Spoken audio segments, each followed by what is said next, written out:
Also, we are presently live streaming whenever you're ready.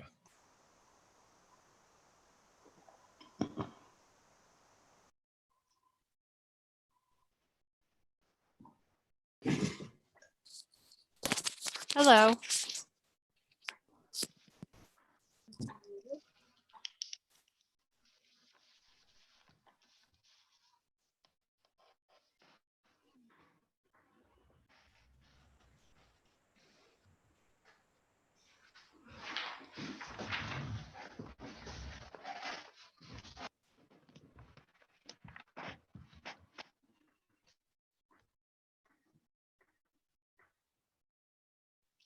Good evening, everyone. Tracy, take roll, please. Harrington? Here. Hoffman? Here. Pollock? Here. Smith? Here. Wason? Here.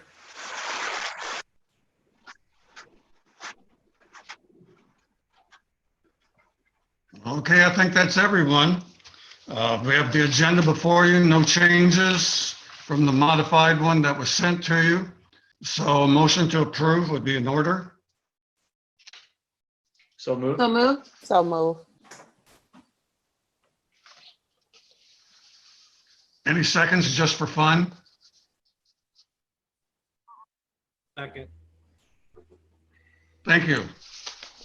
All those in favor say aye. Aye. Aye. Aye.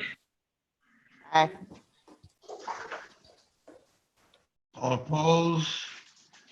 Motion carries. Consent agenda is before you. Anything on there that you would like to discuss about ahead of time? If not, a motion to approve. So moved. So move. Second. Second. Three movers, 2 seconds, we'll take it. All in favor say aye. Aye. Aye. All opposed? Motion carries. Kevin,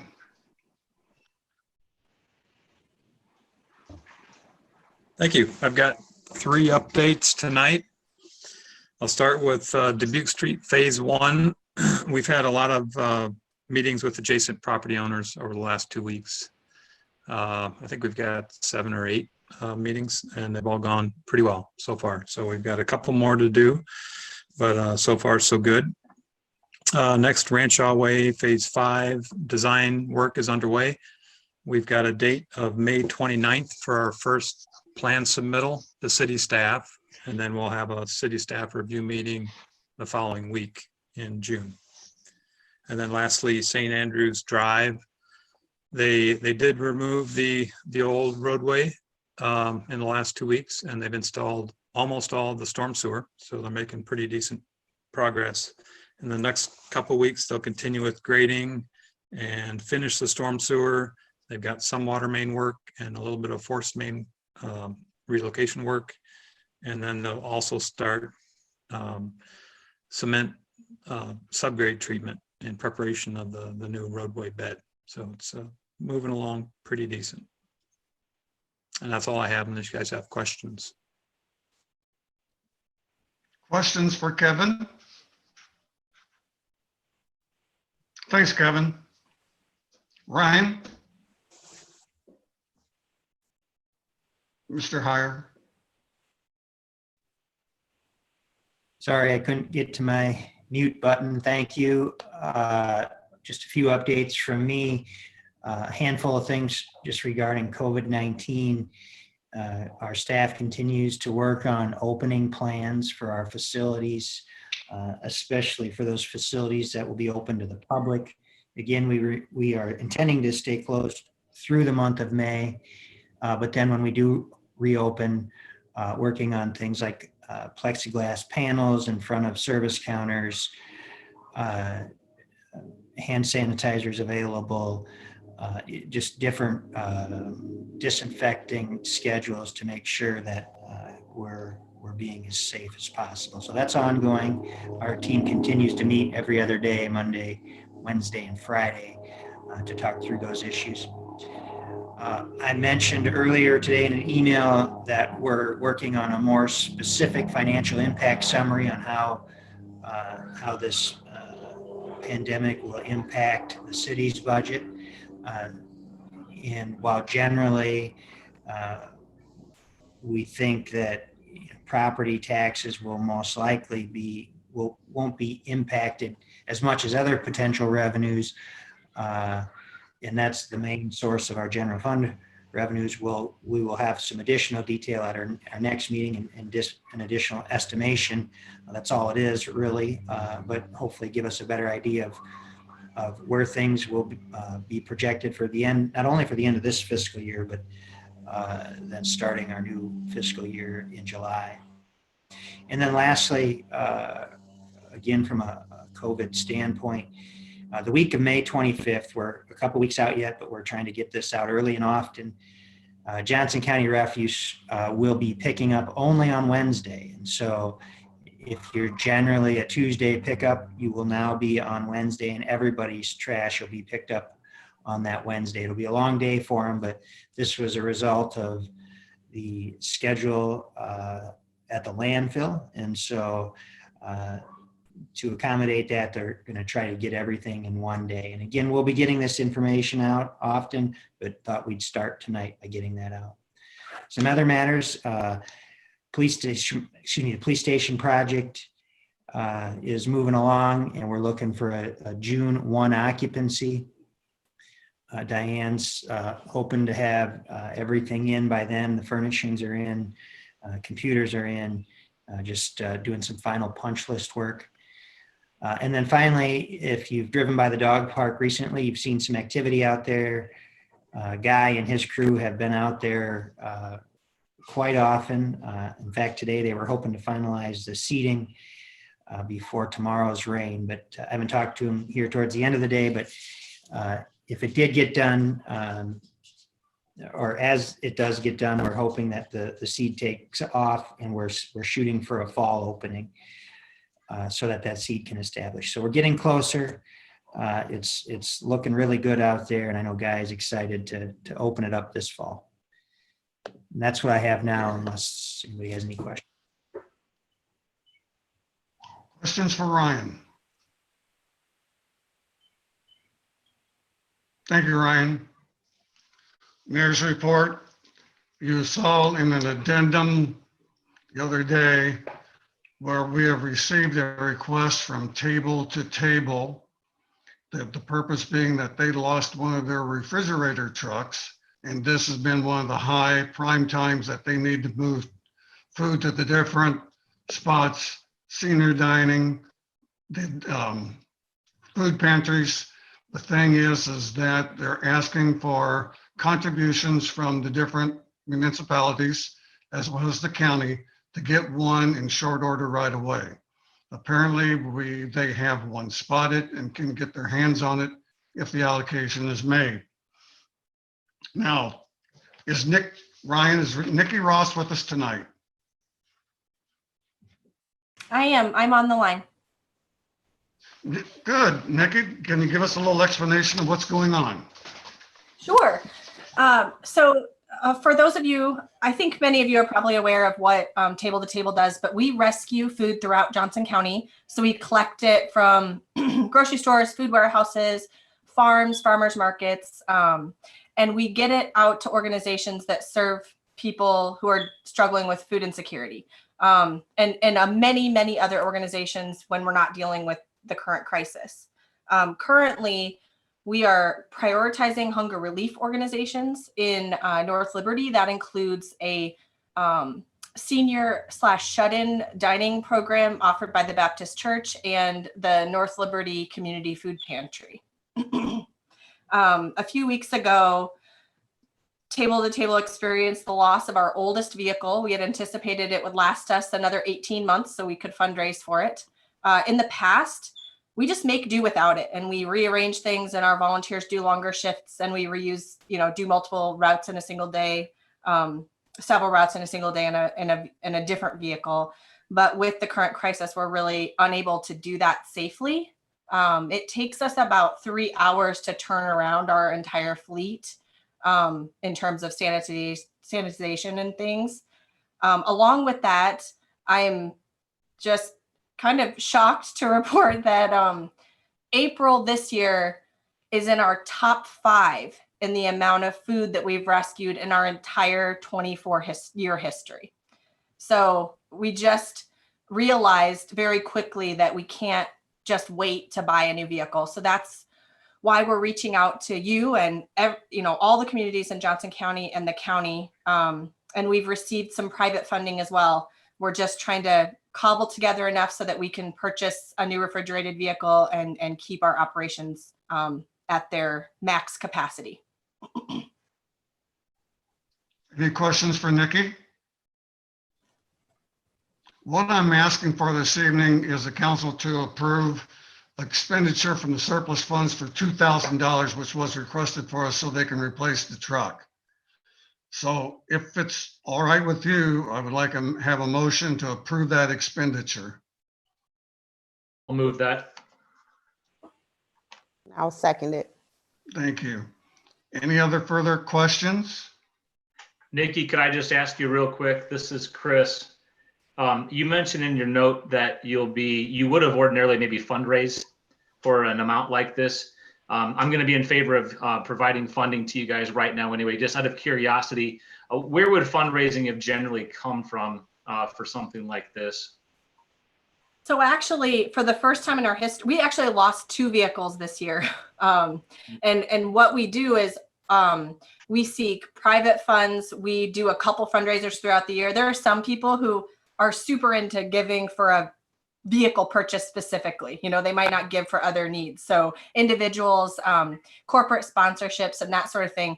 We kind of maxed those out earlier this year, which is why we hoped for another 18 months where we would, find those again. And so, yeah, I mean, we've had banks sponsor. We also get the dealership to sponsor a piece of the last vehicle that we fundraised for. It's just they cost between $40,000 and $50,000 depending on what's available at the time we need it.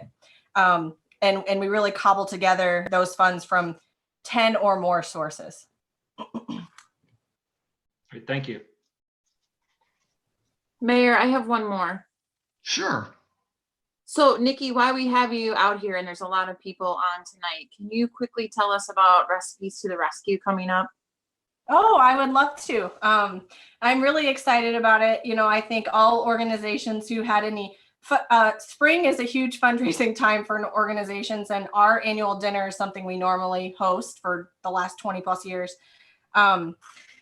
That event that we normally have is hugely supported by our local restaurants. They donate the food every single year. Our expenses for that event are so little.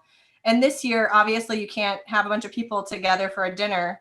So we reimagined it, and we're putting together a cookbook. It's a way to honor and recognize the restaurants who've supported us for 20 years. They've all donated a recipe, either that's their personal favorite or something that they like or something off their menu. And then they've donated that recipe, and in exchange, we're going to promote their restaurants leading up to this event. And then at the end of May, Recipes to the Rescue is a week-long event where we're celebrating food rescue. We're going to share with you, how do you keep food waste down in your own house, which is kind of a cool concept, especially right now as we're all cooking more at home and you have more ingredients left in your fridge and you forget, what it's like to have max groceries in your house. So yeah, so if folks want to purchase a recipe book, they can do that between now and I think May 22nd. And then the last week in May, you'll have access to online content from chefs and additional recipes and other tips that we're putting together, a whole week of activities. Great, thank you so much. Thank you. Anything else for Nikki? I just want to thank you so much for this consideration. Table to Table wouldn't exist without our community, and we've been really pleased in the last few years to increase our distribution to the North Liberty community. We also rescue food from you as well. So just thank you. Okay. All those in favor of the motion say aye. Aye. Aye. All opposed? Hearing no dissent, motion is passed. Next item on our list, Kate Moreland. Welcome.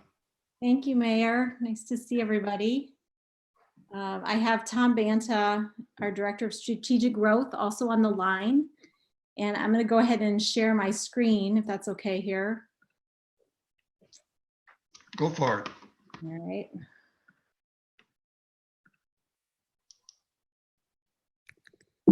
Can you see that? Yes. Okay. So I do know what year it is, just to start with. It is 2020, but tonight we're sharing some data with you that we collected in 2019. And then we'll also give you an update from ICAD regarding our current efforts and the work we're doing in response to COVID, obviously, with our business community. So just a little bit about ICAD for those that are newer. Our mission is really to lead our Johnson County Regional Economic Development initiatives. Our work contributes to the creation and growth of companies, wealth and quality jobs through the spirit of innovation and a culture of sharing. We were formed back in 1984 and serve the communities of Iowa City, Coralville, North Liberty, Kelowna, Solon, Tiffin, Tipton, the Amana Colonies, West Branch, West Liberty, and then Johnson County as a whole. So we have kind of an area the state determines for us in which we need to serve the economic development needs. And as you likely know, we're really charged with assisting interstate commerce companies. So any companies that make things here in the area and then sell them outside the state lines. We help companies with expansion projects, workforce development efforts, and have a focus on entrepreneurship as well, because many of our strong companies are actually startup companies that have grown here in this area. And our goal is really to keep them here and create the wealth here for our communities. Our clients from North Liberty, this is just a list of some of the big ones that you know of that are interstate commerce companies. And then just a sampling of our ICAD clients throughout the county, just to give you an idea of some of those interstate commerce companies that we drive by, but we may not know or think about them being interstate commerce. But certainly we are growing, North Liberty in particular, and our goal is really to help these companies succeed. And certainly in the time we're in here, you can see even in the North Liberty area, some of those companies, the food companies, we've had a lot of contact with Kohl's lately, a lot of need there for employees. And so trying to connect them to employees at this time. And a lot of your companies, and Tom will talk a little bit more about the data here, but obviously a lot of those companies are growing. And certainly during this time, when it comes to some of our medical companies and our food companies, we're certainly seeing a lot of activity right now around their efforts.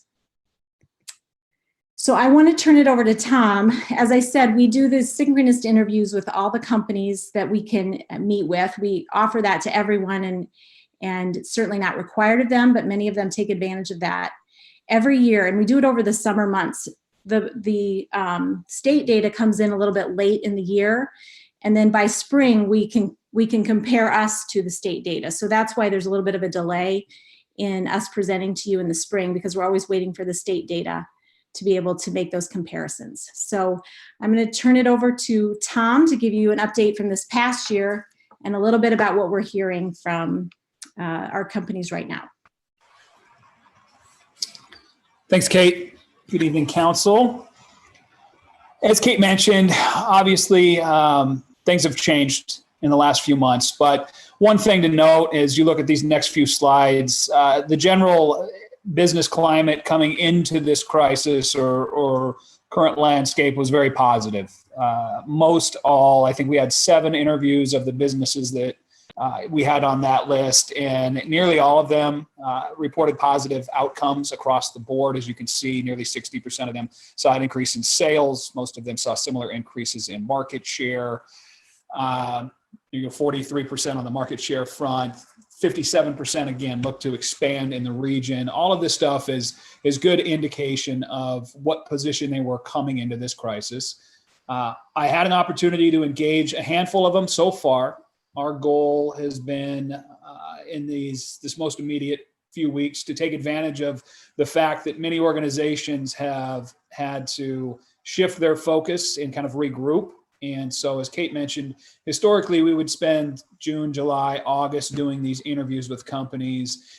We made it a priority to really front load our activity this year. So starting the second week of April, after we felt like we had a pretty good finger on the pulse and kind of our arms around the immediate gut shot that we took, we quickly decided that we wanted to start to engage as many companies as we could over the next 6 weeks with the goal of trying to get all of our synchronous calls done by the end of May and really use that data and information to start informing our priorities and our programming going into the summer months.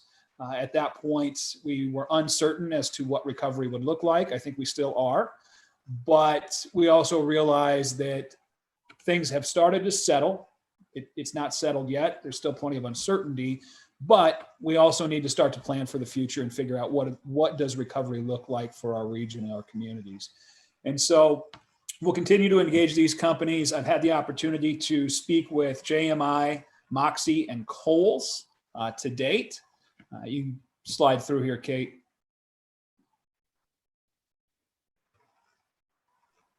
This is just a snapshot, just kind of gives you an overall of how our companies in North Liberty were performing against the other communities in Johnson County as well as the state. North Liberty is the light blue on the left-hand side. As you can see in all the areas, they were performing at a top or high level in comparison. The lower right talked about companies that may not be considered expansion or barriers for growth in the community. As you can see, that was one of the 7. This is information that we share with Ryan and his team, and so he can be proactive and reach out to them and identify what those issues might be if there's something outside of workforce or things along those lines. This just, again, reiterates the companies that have introduced new products and continue to expand and grow their product and service offering. So a lion's share of these companies are in active development and expansion modes. And this number is really the telltale number. So in the region, if you looked at the regional data from all of the interviews we did last year, I think our job growth number was 973 jobs. So North Liberty alone contributed to over 1/3 of the jobs of the companies that we interviewed last year from a job growth perspective. And of that, Geico was the largest contributor. So Geico contributed nearly 300 jobs to this number. So they had tremendous growth last year. I think you're all well aware of their project. They have plans to potentially add another building at some point. We'll see what the market holds for them. They have new leadership, a gentleman by the name of Daniel Woodson. I know Ryan was trying to reach out and connect with him. I've yet to connect with Daniel, but hope to connect with him in the next couple of weeks, meet him and learn a little bit about where their current state of business is. But as I mentioned earlier, I've spoken with JMI. They're doing well. They're focused on their team, their people, their work. They're also very focused on supporting the local economy. I spoke with Andrew Furmeister. He's specifically working to provide gift certificates and other things to his employees, really trying to take care of the community. They have not had to lay anybody off. They are working in a hybrid model. The work from home model has impacted a number of companies, especially the office-based organizations. Many of them, as we're hearing from them, are probably going to explore some hybrid version of that going forward. So we'll stay close to that, but that may impact companies that had expansion plans or maybe were growing out of their office environments. This may change those plans and extend them out. If there's a split staff or work from home where there's some hybrid model, they may stay in existing facilities longer now as a result of this. So it's feedback we've been hearing in our interviews over the last few weeks. It's something that we want to be mindful of, and we'll continue to keep you updated as we know more. That said, on the expansion side, Kohl's, I had a conversation with Rick Lashbrook. He's the leader there. He joined in December of 18. He has been heads down since he joined that organization. He came into an organization that, as he shared with me, was not quite what he was sold. And it was challenged financially, and he had some personnel issues that he had to deal with. But since he came on board in December of 18, nearly 18 months later, he was happy to report that they're in good standing financially. They've had 4 straight quarters of profitability for what he had shared for the first time in the company's history that he's aware of. They have expansion plans. And so they're not looking at plant expansion at this point, but they do look at some of their locker room, break room. So they've been talking about building out there. And he also wanted me to pass along that he's been extremely pleased with how the city has supported them through the last several months. They've seen some pretty significant growth, as Kate alluded to, being in the frozen food space. The food companies in general, food production companies have seen a lot of growth during this challenging time. And so the city has been more than willing to work with them to accommodate short-term storage needs, celebrating their workforce, making sure they've created a safe environment for their people. And so I had shared this information with Ryan, but I wanted to share it with the council as well, that Rick has been very happy with the support he's seen at the city staff level and helping them manage through a difficult time. He anticipates moving to a 3rd shift later. They currently run two full-time shifts. They plan on adding a 3rd shift in August or September, given the demands. Their business in their retail stores has been off the chart. 60 to 100% growth with companies like Walmart, Kroger, Publix. So they continue to add their retail lines, and those are strong. There is right now some concern, or not necessarily concern, but there's low sales volume on the food service side, as you can imagine, the university dinings or school district dinings.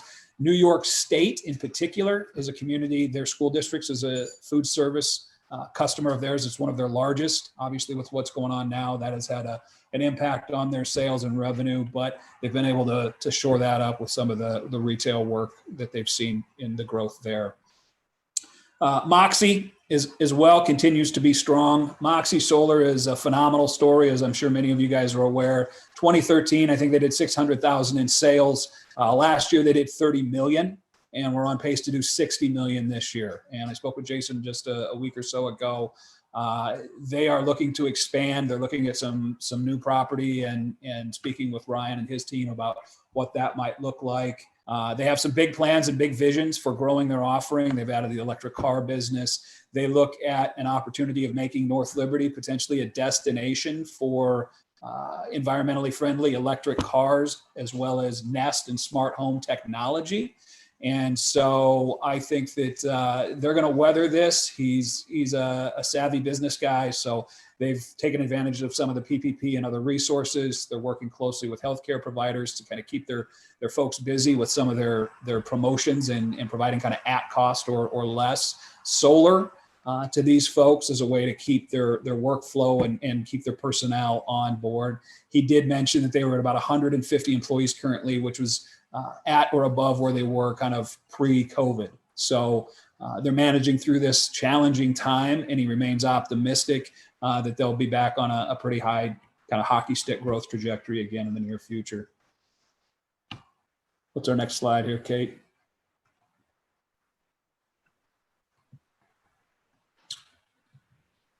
And this touch on, and workforce was, as Kate had shared, and I'll talk a little bit more about that, but this kind of highlights a couple of workforce related pieces. At the end of the day, workforce is the #1 priority that we hear about, whether it be our ability to bring new companies into the region, our ability to provide support for the companies that are here trying to grow. Workforce has been and continues to be a primary issue. So as we talk and engage communities like yours, and you guys look to explore where to put your time and energy as it relates to economic development and growth activities, Workforce should be a primary, if not the primary focus, not only the ability to attract talented workforce, but to retain them.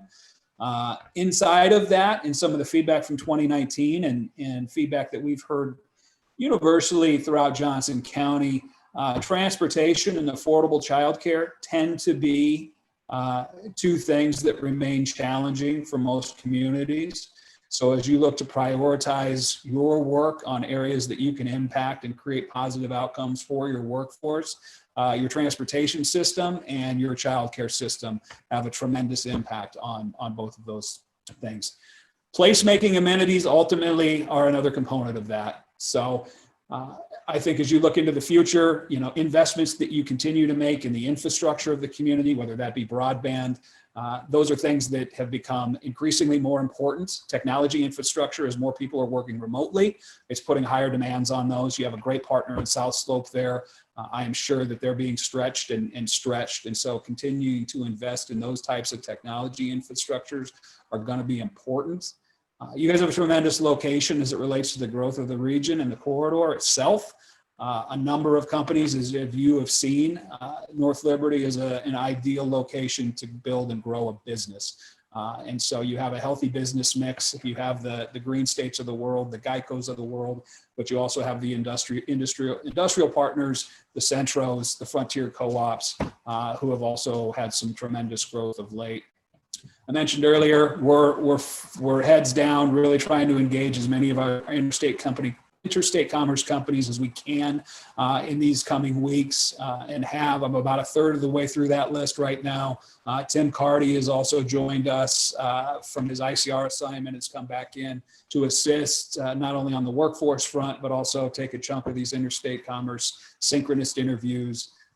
We think it's really important not only to be talking to these organizations and their leadership right now to understand their needs, but also to start to build future programs and prioritization of their needs going and coming out of this. Next slide here, Kate. And I don't know if you want to jump in here, Kate, and kind of talk about some of the other things that we're doing. This one, the Iowa EdTech Collaborative is something that we're doing on behalf of the state here, but I'll let Kate kind of share a little bit more about it. So when we, in the last year, have looked at what our cluster development is in our area, we know that EdTech is something that we naturally have a lot of companies in that space. And so a taxonomy report was done by the state last year, and they basically look at where cluster development can happen. And they were hired by the state of Iowa. And their recommendation was that, yes, there was enough, we have enough assets there to develop this further. And so we have contracted with the state of Iowa to be in the Iowa City area, kind of the home of the EdTech Collaborative.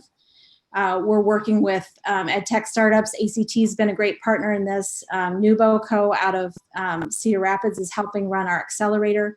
We currently have 4 companies in the accelerator that were being housed at ACT. They're now remote. But really trying to make our mark in this area.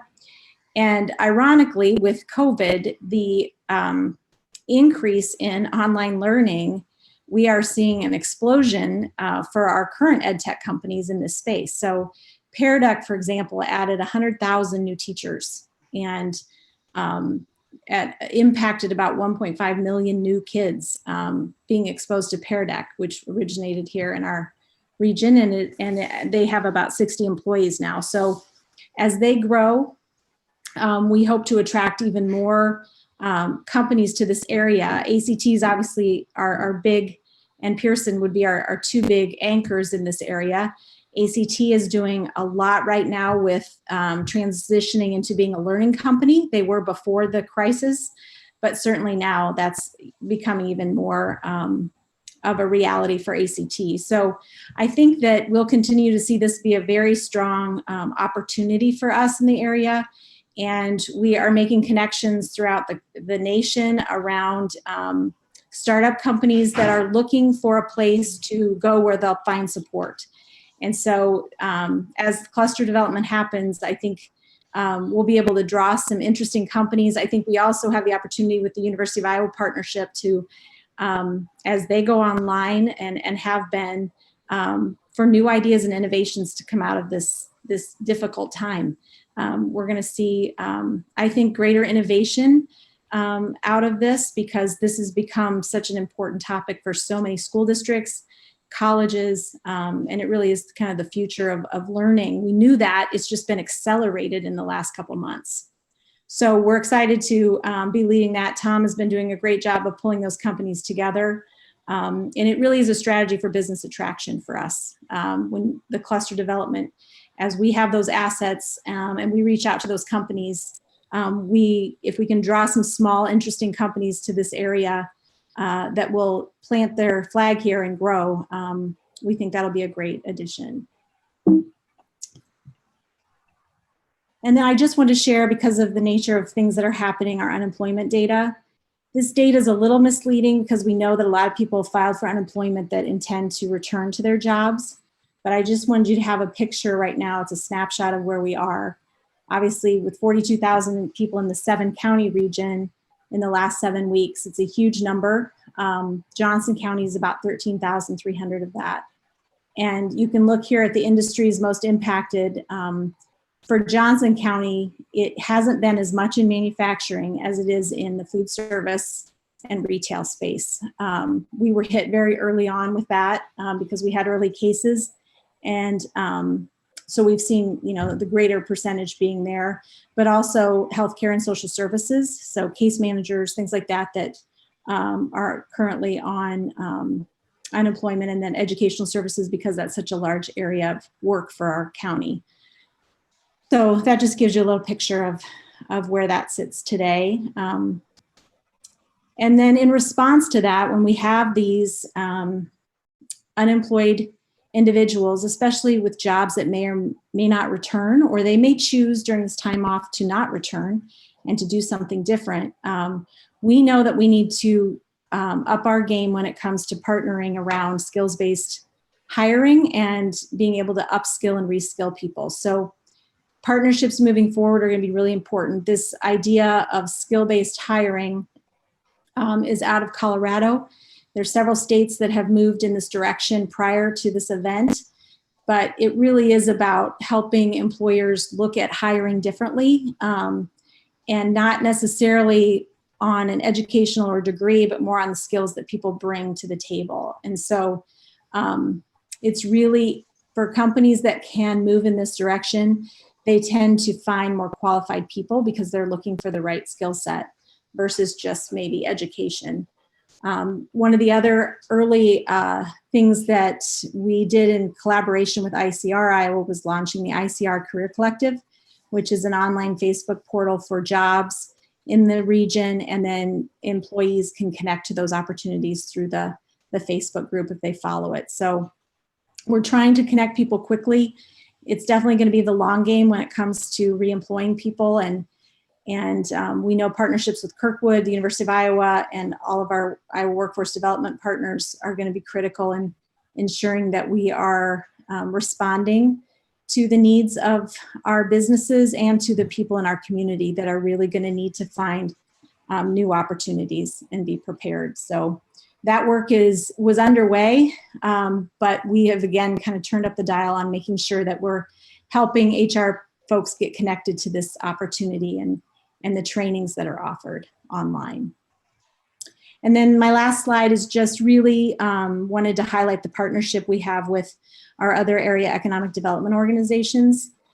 Early on, we came together and said, there is so much information that we are throwing at businesses. There's just it's overwhelming for us, and we know it is for our businesses. And so we decided to try to bring that information together into one spot, to have a common newsletter every Monday, combine our lists of investors and members so that they were all getting the same consistent message and information. And I can tell you, it's, in being somewhat new in this leadership role, it's been really helpful to have that partnership. We're able to really vet things. This week we added to our website, the IC Area Together website, a lot of reopening resources. And our staff, our marketing teams work together. They do research. They're looking for best practices. So it's been a great collaboration with all of our teams to make sure that we're serving our businesses in the best way we can. We all have a little bit different lens, but when it comes to this crisis, it's certainly, we all have the same mission, and that is to make sure we're supporting all of our businesses and the community at large. And so we do weekly webinars, the state of the community, every Wednesday at 2 p.m.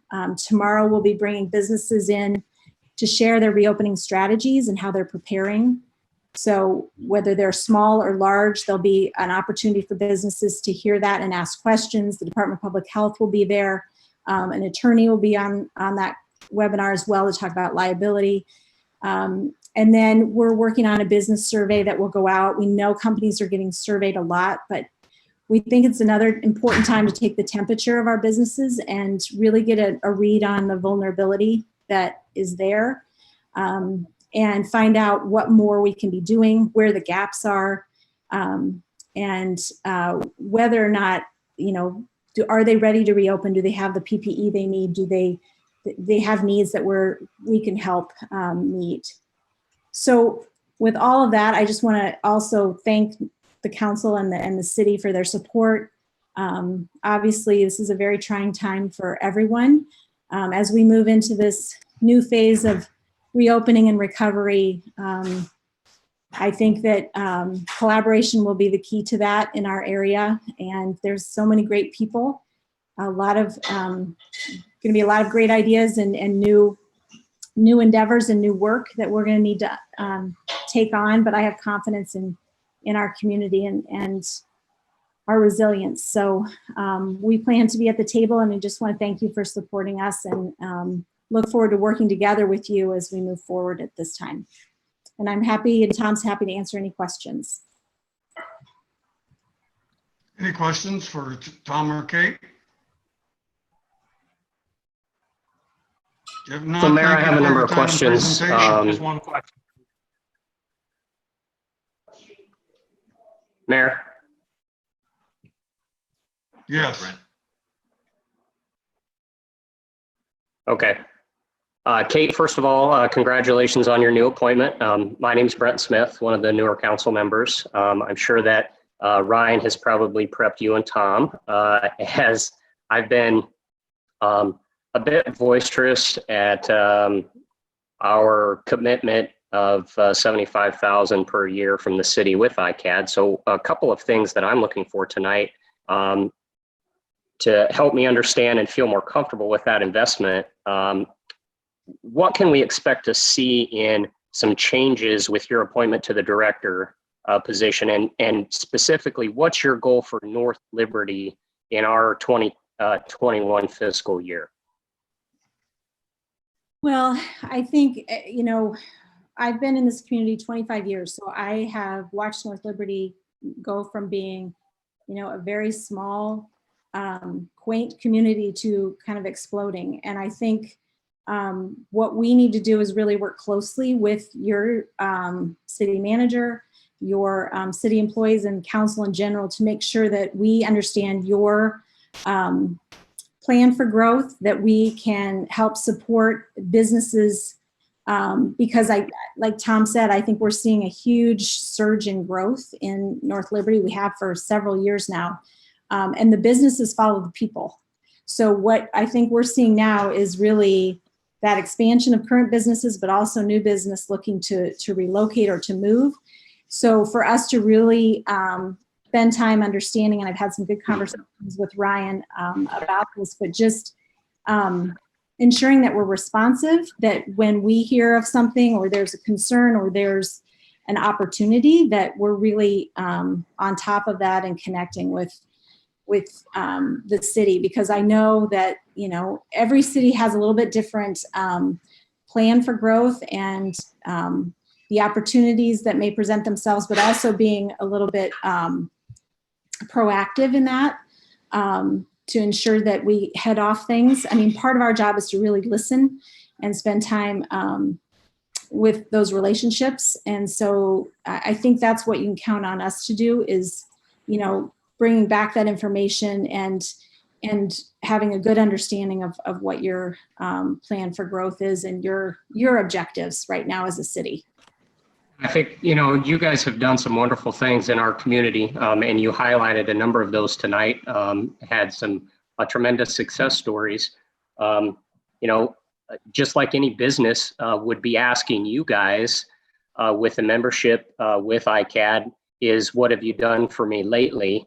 And that's kind of what we're looking for.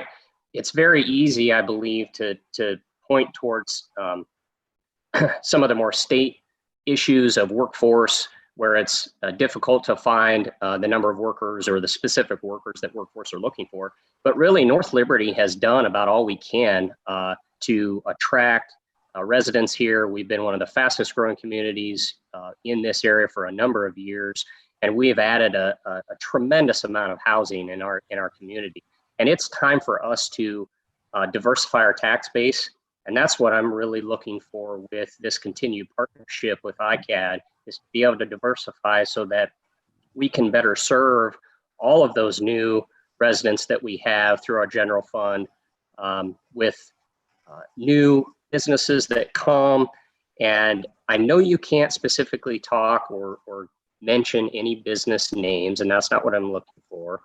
But do you guys currently have anything in the pipeline, Tom or Kate, that we could be looking for as possibilities of coming to North Liberty here in the next couple of years?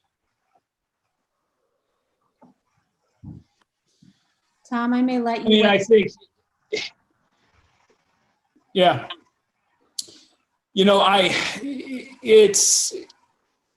It's a good question. We've really focused as an organization. Our philosophy has been, how can we spend time and energy on the things that we have control over? The business attraction realm is something that a couple years ago, we went into a joint venture with ICR and really kind of turned that work over to them as a priority, and shared some of our thoughts of what we were focusing on as a region, and really passed that over. The reality is we continue to remain in those conversations. If you look at the funnel, there's probably 20 to 25 different projects that come or are in some state of active right now. The truth is, I don't know how many, if any of those really are viable North Liberty projects. I would say very few to if any. I'd say very few to if any are even Johnson County projects, if I'm being honest. I think what I've come to find, I came into this work about 5 years ago, and really tasked with strategic growth, trying to understand, what does the business attraction landscape look like?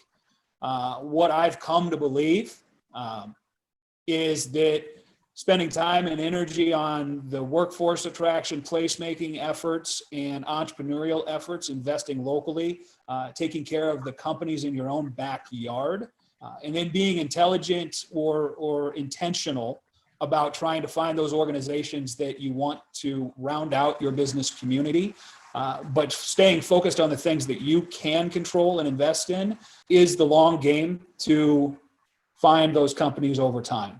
I do not believe that chasing companies with incentives is the right strategy long term. It's my personal opinion, but I think there's plenty of data to support that.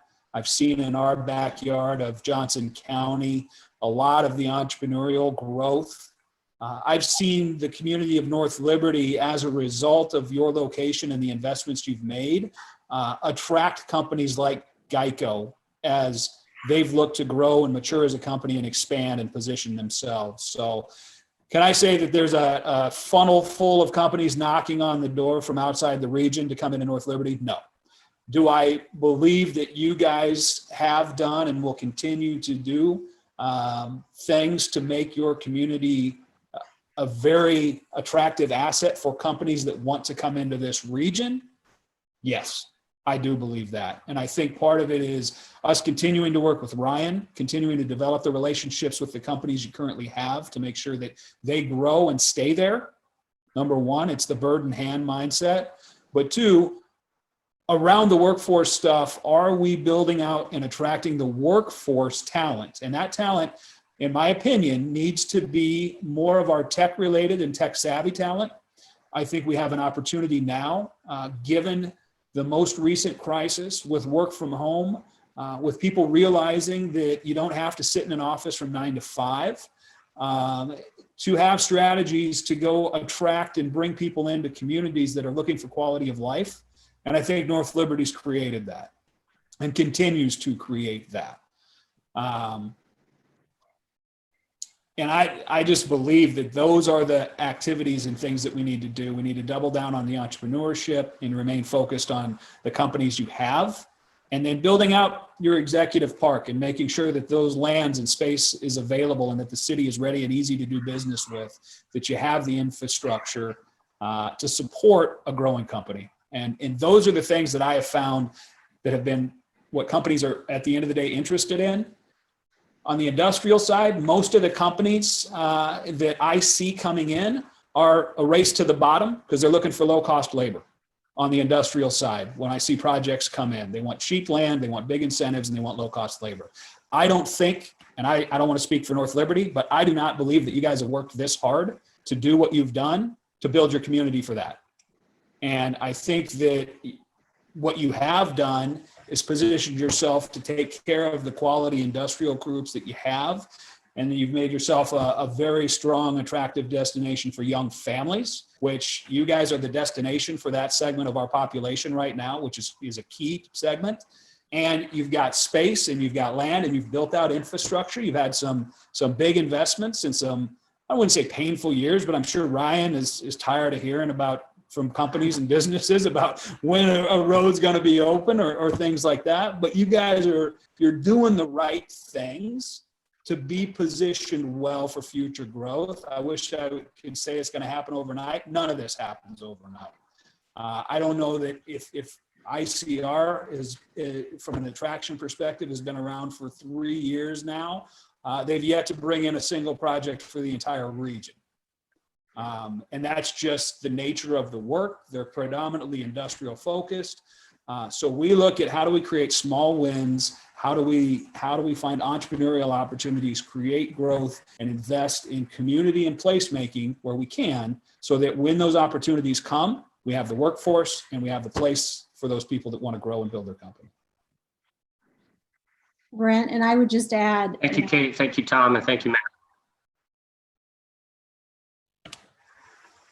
And I was just going to say, I would just add that, as an organization, part of our role, as times have changed over the last 35 years that this organization's existed, is, understanding what, the current goals of any council of the cities that we represent are looking to do. And so making sure we're having those conversations. If there are things that you feel you're right for, I mean, we're all about, we are here to serve you, and different, communities, like I said, have different strategies.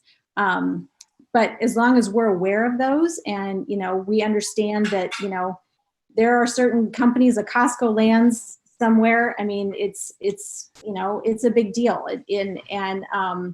There are times when I think we have to evaluate and look at everyone, that we represent. We have to look at their different needs. And so, I would just ask that, you always, let us know if there are specific businesses that you feel like, it's something that you're interested in us. It's not that we can necessarily get them here, but we certainly, we have relationships with, various entities. And as the state looks at sending us projects, like Tom said, a lot of them are just not the kind that a lot of us see as jobs of the future.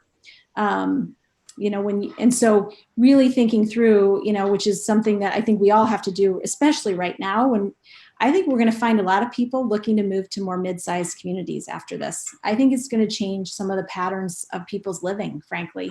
And I think places like North Liberty and our county will be ripe for people who are looking to relocate. So I still believe companies now follow the people don't follow the companies. So keep doing what you're doing, because the way you're building your community as a place that people want to live, I mean, there will be opportunities, no doubt, and whether it's expansion projects of your current companies. Frontier just had a great Forbes article today that I read. You have some amazing companies, and other companies are drawn to that, right? They see that and say, that's, what's going on over there, that they're being so successful. So just please keep dialoguing with us. And if there's things, I just want you to feel like we're here to listen too. That's part of our job. Okay, I need to move this along. Any final questions?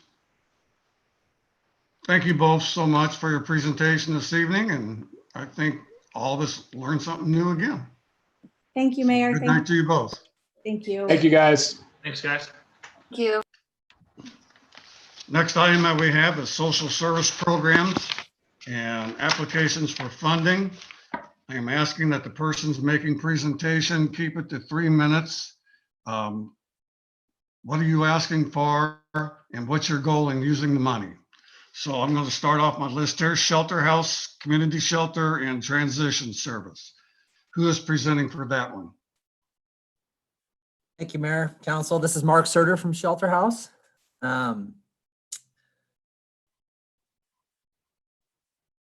As a past year's funding request, we're requesting funding for operations for our emergency shelter, which is Johnson County's only general use emergency shelter. We serve men, women, and families. Funding for shelter is a constant challenge for us, and North Liberty has greatly contributed to helping us meet that gap we have each year for that. Looking back at prior year data for North Liberty, the numbers have remained rather consistent. We typically serve around 900 folks in emergency shelter, and anywhere from 7 to 9% of them are North Liberty residents coming from North Liberty that come to our shelter. I did want to share a story with you really quickly, and I will certainly keep it brief, that shows the impact of in this past year of a North Liberty family.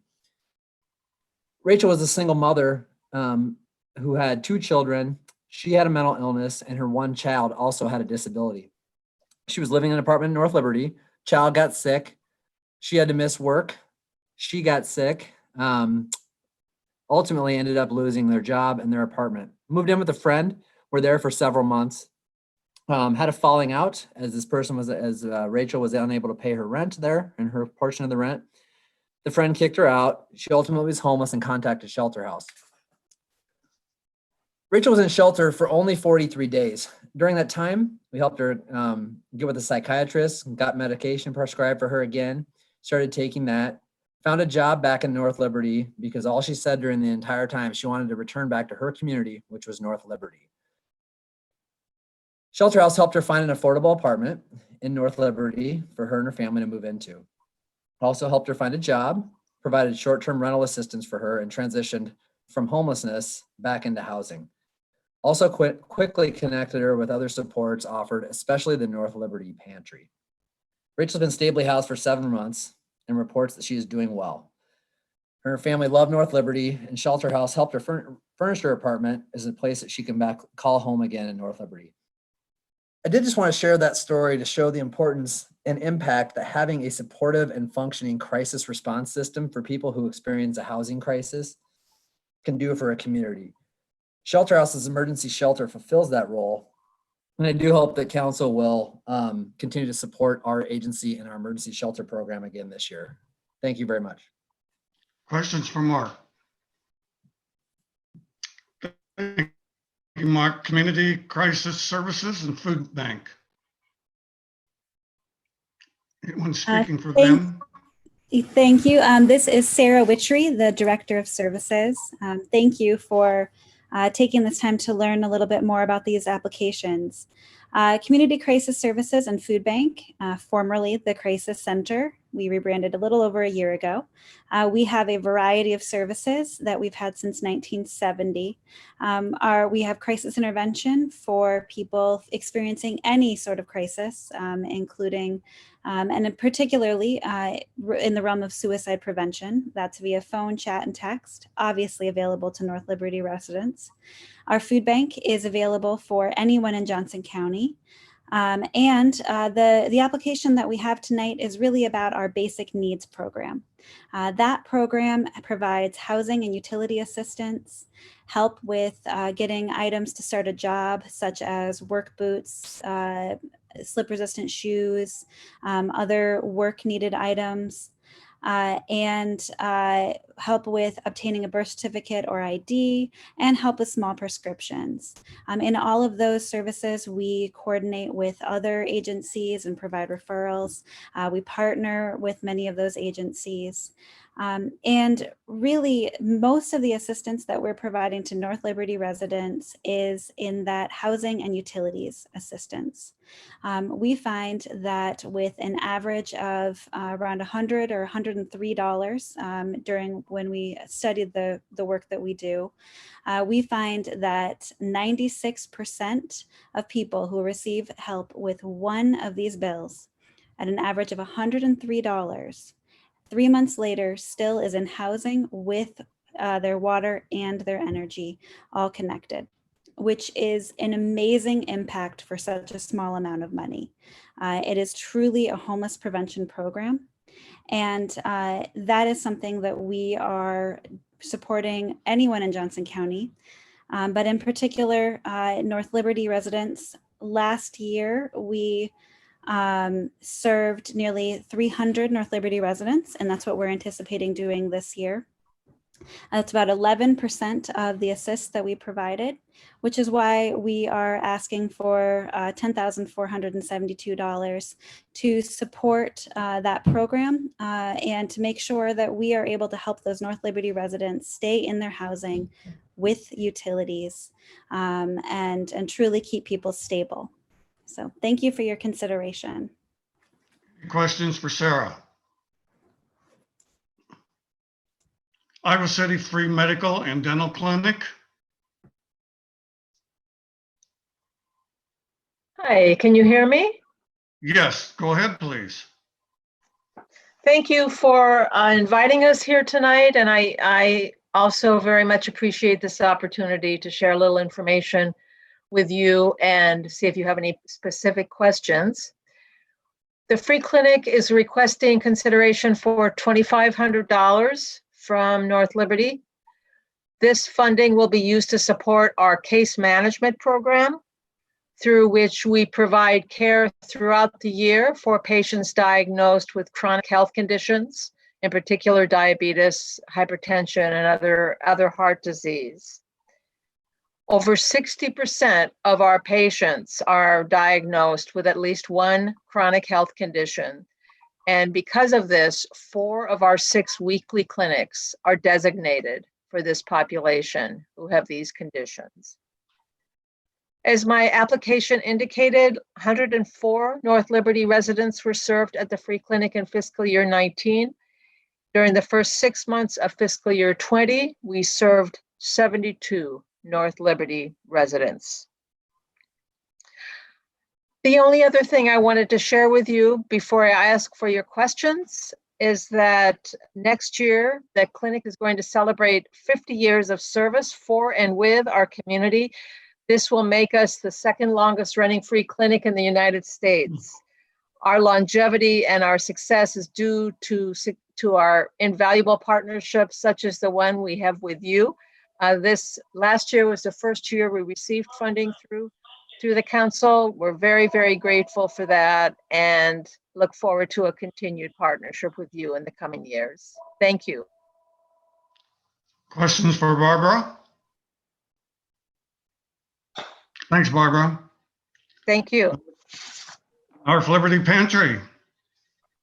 Good evening. This is Kayla Rome with the North Liberty Community Pantry. Thank you all for having us on and letting me go through our application as well.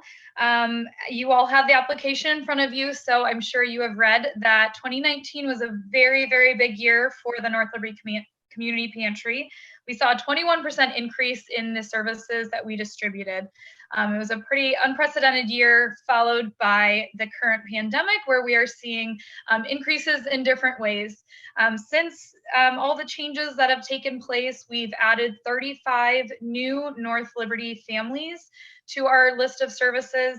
And thanks to the amazing collaboration with other area pantries, we have also added delivery as part of our services and have been able to access individuals who are experiencing mental health conditions, people who have been homebound, and people who are not formally accessing the pantry. So that is a program not listed in our application that we do plan on keeping on, as we've seen a new need for those types of services. Aside from that, with a lot of our fundraising events being canceled or having to be reimagined, in addition to reimagining the way we provide services altogether, we do anticipate next year, next fiscal year, being just as big, if not bigger, in terms of needs from our community. And the one thing we know for sure is that we will stay open and continue to meet those needs for our over 2,000 North Liberty residents that we serve. Thank you again for your consideration. And if you have any questions, I'm open to answering. Questions for Kayla? Thank you. United Action for Youth. Hi, this is Genevieve Anglin with United Action for Youth. I just wanted to say that we really appreciate being able to talk to you all. We have spent the last few years having a lot of conversations with people in North Liberty, including the library, the rec center. We've talked to Tracy a couple of times. And we're really committed to finding new ways to work with youth and their families in North Liberty. We were able to secure funding from United Way, through private donations, and through the Iowa City Community School District to increase our programming in North Liberty in several ways in the past few years. And so the money that we're asking for through this particular funding round is to allow us to continue those efforts to go out and seek new funding so that we can continue to increase our programming. You'll be seeing soon a project that was just getting off the ground before all of this happened, called the I Am North Liberty Project. It'll be in conjunction with something called I Am Johnson County, where we're going to be working with youth through the library and the rec center and the schools to hear the voices of youth that we might not otherwise hear. So hopefully you'll be hearing about that very soon once we can all actually start talking about things again. Like I said, I just appreciate the chance to be able to apply for these funds. Okay. Any questions for Genevieve? Thank you, ma'am. Domestic Violence Program. Hi, my name is Ashley Hopkins, and I'm the Development Coordinator for DVIP. Thank you for your time tonight. I just wanted to start off by sharing how many victim survivors we served in North Liberty last year. We served 97 individuals, which was a 20% increase over the previous year when we served 78 people. We expect to see continued growth this coming year. We believe one of the reasons we are reaching more victim survivors is due to our relationships with the North Liberty Police Department, the North Liberty Community Pantry, and the Unity Coalition, sharing our hotline number and services with those most vulnerable. We are asking for continued funding to accommodate needed mobile domestic violence services in North Liberty. Since submitting our application in mid-March, we've adapted due to COVID-19 to best serve victim survivors. Our 24/7 hotline and emergency sheltering have remained intact. Our board of director and director team made the tough decision to move 36 shelter residents into individual units for social distancing and safety purposes. This did create extra need for funds and virtual offices for our shelter staff, requiring a phone and a laptop for shelter advocates to keep in contact with those residents, provide necessary resources such as counseling, help with protective orders, food, and other supplies. We are seeing that mobile advocacy is more important than ever in connecting with those most vulnerable. Another growing concern for DVIP is how to reach those victims of intimate partner violence who don't have access to the internet or their friends, families, and jobs due to shutdowns, creating greater isolation. So we did decide to create like a 4th sheet flyer handout with our hotline number on it that local organizations are handing out when people pick up their food and run errands. We have 2,500 of those that have gone out to businesses in Johnson County. And in partnership in North Liberty, we had Snash Juice Bar, Linder Tire, and the Community Pantry agree to hand out those flyers. Just wanted to say that we couldn't do this work without their support and the support of North Liberty. Thank you. Thank you. Any questions for Ashley? North Liberty Family Resource Center, Iowa City Community School District. Good evening. This is Laura Daly. I'm the Director of Learning Supports for the Iowa City Schools. And first of all, we wanted to thank the Mayor and the City Council members for giving us this opportunity to revisit our annual application. We want to acknowledge that the City of North Liberty, we've got longstanding support for that Family Resource Center that helps support the role of our student and family advocates. The main program purpose is to assist our students and families to overcome barriers to learning to make the learning environment more readily accessible. As you know, as you likely know, the Family Resource Center started the partnership with the City of North Liberty back in 1995. And it was really due to that funding that we were able to start the program as well as to maintain it over all of these years. That was due to the financial support and also just the strong relationship between the district and the City of North Liberty. Also with us here tonight is our Coordinator of Mental Health Services, Corrine Frank.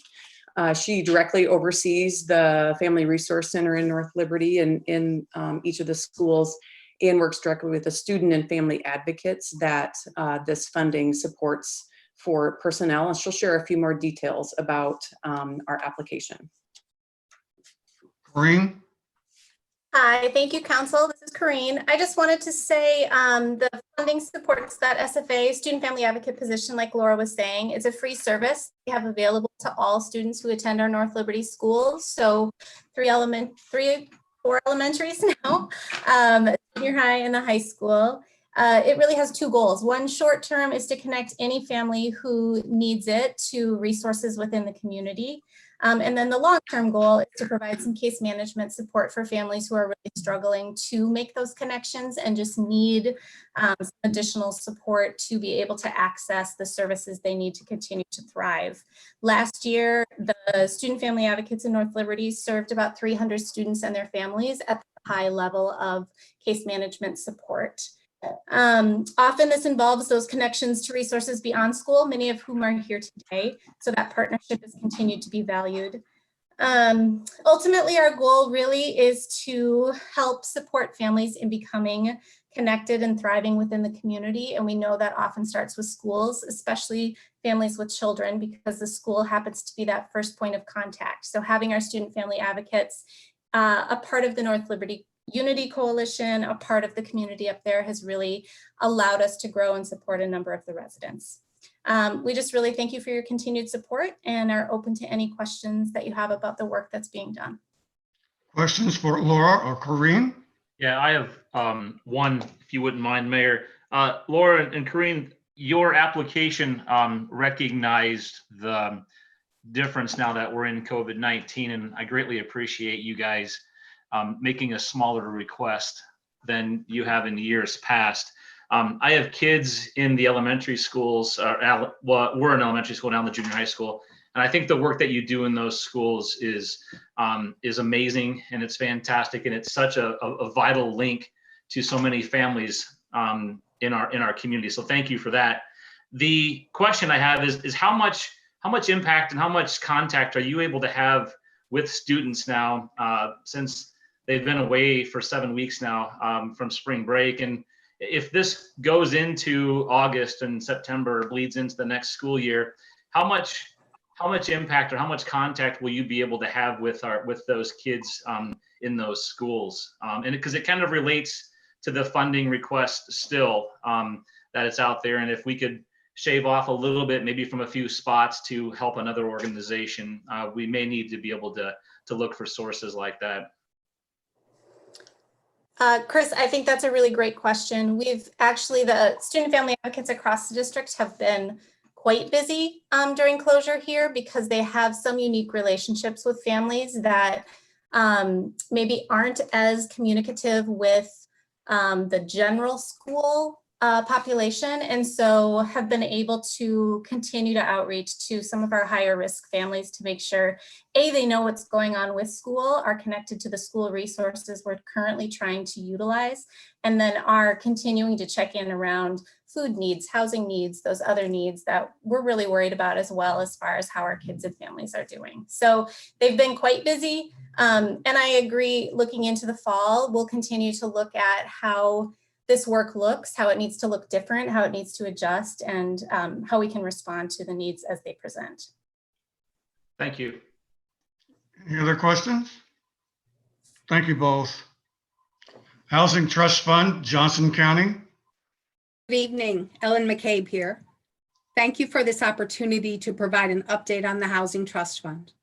We are grateful for the annual support the North Liberty City Council has provided over the past 13 years. The funding you provide reflects your commitment to housing that is affordable and your understanding that housing is a prerequisite to quality of life for the citizens of North Liberty.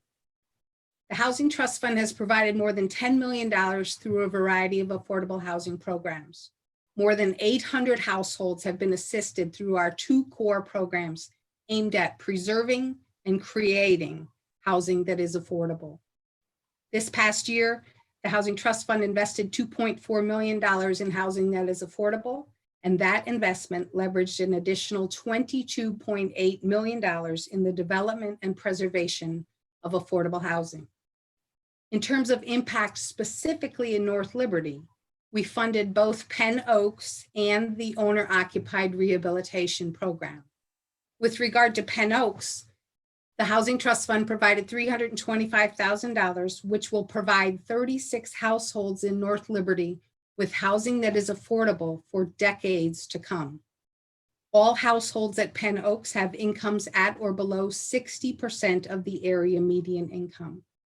The work at Penn Oaks is wrapping up as we speak, and the developer is now paying on the 30-year loan. Those repayments will go to fund future housing that is affordable. As you may recall, the $325,000 invested in Penn Oaks includes support from North Liberty City Council, Johnson County, and the Iowa Finance Authority. And together, we leveraged more than $5.6 million for the Penn Oaks project beyond our investment. The owner-occupied home rehabilitation program is assistance in the form of a forgivable loan. And with your help, over just the past 5 years, 10 specific households in North Liberty have been able to stay in their homes with a total of $40,000 in rehabilitation grant funding. In addition, this fiscal year, we are helping a household in North Liberty through funding we have provided to the Greater Iowa City Area Home Builders Association to help eligible households. Specifically in North Liberty, a single mother with a disability is now able to have, wait for it, hot water with the installation of a water heater in her home. And she will be able to rest easy once some problematic electrical issues are resolved. The work, at a cost of $3,000, will allow this family to stay in their home. In 2020, one household to date already has received needed rehabilitation work through our partnership with the Federal Home Loan Bank Program. And the matching funds come from the Housing Trust Fund, including City of North Liberty funds. The family that's been served so far received new windows, new doors, a new furnace, a new water heater, some roof repairs, and some plumbing work for a grand total of $17,840. The matching funds from the Housing Trust Fund was roughly $5,000. And 6 more households in North Liberty are scheduled to receive this level of assistance in 2020. So over $115,000 will be used to help 7 North Liberty households with low incomes stay in their homes that are otherwise affordable. North Liberty residents are receiving more assistance than any other community within Johnson County through this program. Again, thank you for your partnership with the Housing Trust Fund. We appreciate your support.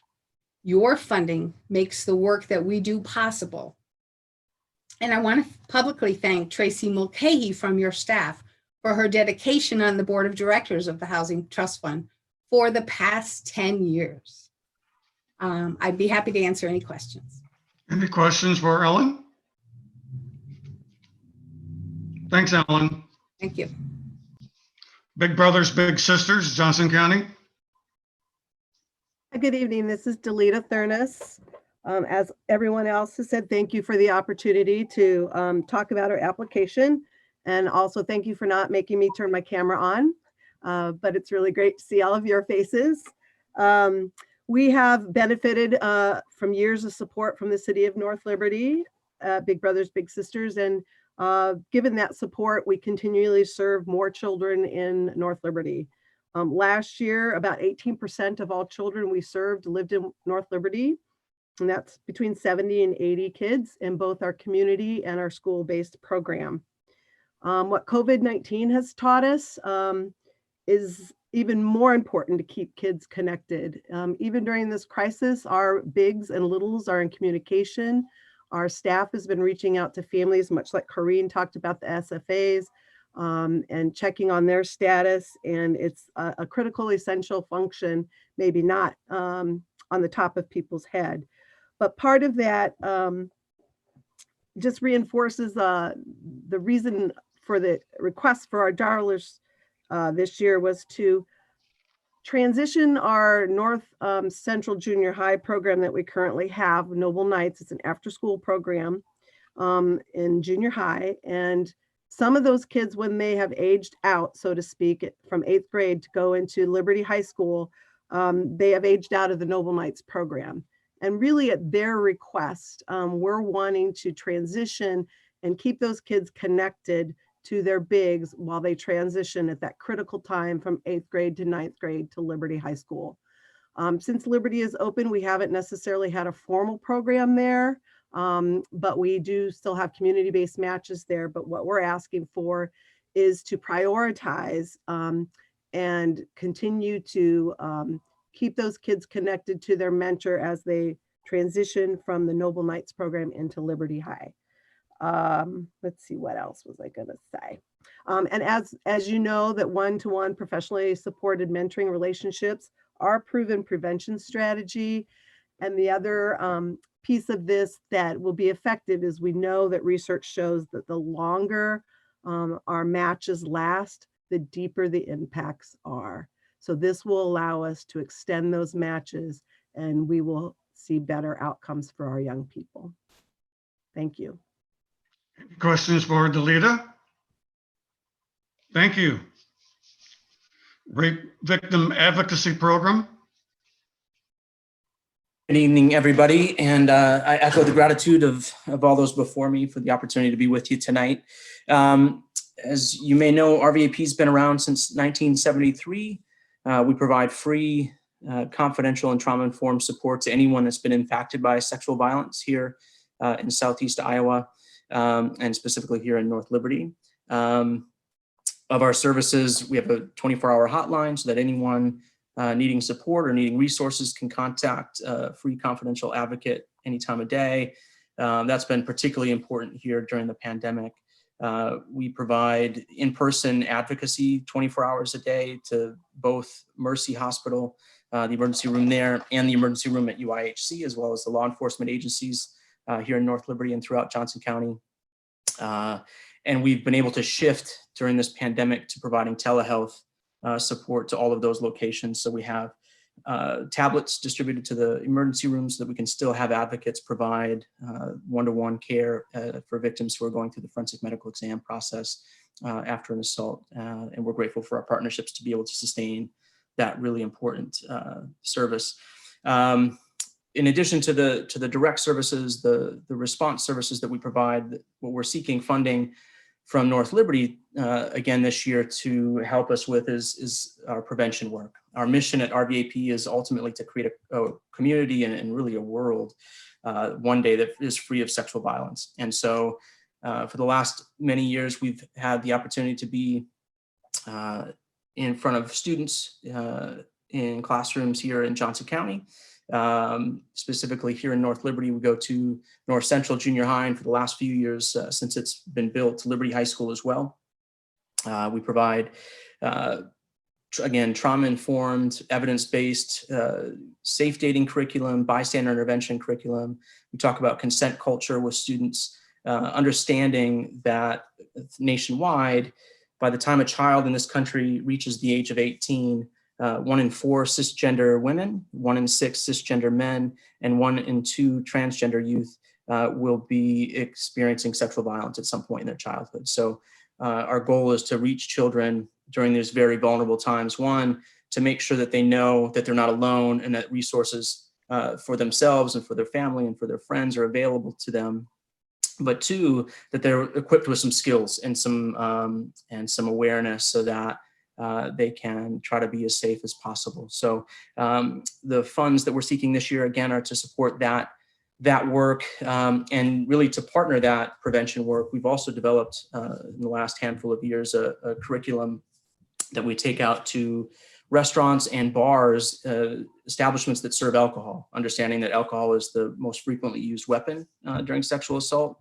We call that the Raise the Bar program. And so we work with bar owners, restaurant owners, and their staff to help them understand warning signs for perpetrating behavior, ways that they might be able to impact their own policy, the layout of their facilities to minimize spaces where their patrons might be overly vulnerable or at risk. So it's both of those focused on the youth and then focused on people that are attending bars and restaurants here in North Liberty. That is what we're hoping to continue to build and scale with your continued support. So thanks again. And as everybody else has been, I'm open to any questions you have.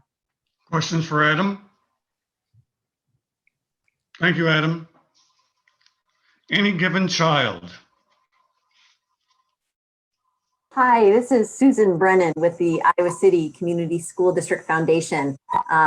I want to thank you for your support. You guys in the city of North Liberty have been a founding partner for the fine arts programming that we have provided to our students since we began this program. And so many, many thanks for supporting that. Any Given Child is a program that supports fine art offerings for our kindergarten through our 8th grade students. In North Liberty, you are the home to several of our largest elementary schools. There's about 2,100 students that reside in North Liberty, and these fine arts programmings impact every single one of them. We now, over the years, have grown our programming to make sure that we have something offered to every student, starting in kindergarten all the way through 8th grade. We have partnerships with the Children's Museum where we take every kindergarten student there, up all the way up to our 8th grade student, where we take all of our 8th graders over to Hampshire to see a live arts performance. And so again, just my deepest gratitude for your support over the years to just ensure that our kids have arts experiences while they are part of our public school system. And just need to give a shout out to one of my board members and on the executive committee, Ryan. He is a wonderful member of our community here in the schools. And so thank you, Ryan, for all the work that you do for us on behalf of the schools. And thank you again to the city of North Liberty. Questions for Susan? Thank you, Susan. You're welcome. Friends of the Center ship Medicare counseling services. Thank you, Mayor, City Council. This is Jessie Simon. I'll give you a little bit of background here first. This is our first application for this fund. Friends of the Center supports the Iowa City Johnson County Senior Center and its mission to enhance quality of life by creating opportunities to support wellness, social connections, community engagement, and lifelong learning for the diverse and growing older adult population. We have requested funding to expand our SHIP Medicare counseling services in order to improve accessibility, specifically for North Liberty seniors. SHIP, as you likely know, is the Senior Health Insurance Information Program, which is a free confidential service of the state of Iowa that helps Iowans make informed decisions about Medicare and other health coverage. The Iowa City Johnson County Senior Center is the area sponsor for SHIP in Johnson County. We provide office space for SHIP counselors in downtown Iowa City and volunteer coordination to offer this free professional service to community members who are eligible for Medicare and Medicaid. We are working strategically to expand programming and services to include several satellite locations to further serve all older adults in Johnson County. Last fall, we piloted a satellite office for 5 days of SHIP counseling in the North Liberty Rec Center. Those appointments filled extremely quickly, and it was immediately clear from feedback from our volunteer counselors that this service is in high demand, and North Liberty residents need more assistance with navigating the complex health insurance issues that come with aging. Our original plans included the implementation of a satellite office in North Liberty, which would be open for appointments 5 days a month, January through October, and every weekday during the open enrollment period, where we tend to see a lot more requests for this type of service. Of course, those plans were made pre-pandemic, and how exactly these services will be delivered this season might look a little bit different in the coming months. Please know the Senior Center staff is working very closely with SHIP at the state level to continue pivoting our plans as needed and continue offering this crucial service in ways that are safe, accessible, and ultimately helpful to our aging population. We've estimated project expenses to total over $12,000. We are only seeking 60% of these funds from the Social Services Fund. We have built in the rest of funding for this expansion into the operational budget funded by the City of Iowa City and into our request for the Quality of Life Block Grant from Johnson County. I think it's important to note that according to our last census, age 65 plus is the fastest growing demographic in Johnson County. This indicates that these types of services will be increasingly vital as North Liberty's population matures. Healthcare options are constantly changing and Medicare is increasingly complex. We know that SHIP provides a lifeline to crucial medical coverage for our aging community members, and it's our goal to make sure that this help is readily available to all seniors throughout the county and locations near their home. I'm happy to answer any questions, and thank you in advance for considering this project. Questions for Jesse? Thank you, Jesse. Houses into homes. Hello, this is Lucy Barker from Houses into Homes. Thanks for having us. This is our first time. So Houses into Homes provides beds, furniture, and household items to households in need. So that's most often, we get referrals from many agencies around Johnson County. And then people find housing and often don't have furniture or beds. So we might provide just a bed. We also can fully furnish a home from bedroom furniture, living room, dining room, dishes, linens, lamps, everything. And almost everything we have given has been donated and kept out of the landfill. So we sort of have both serving, but also helping the environment there.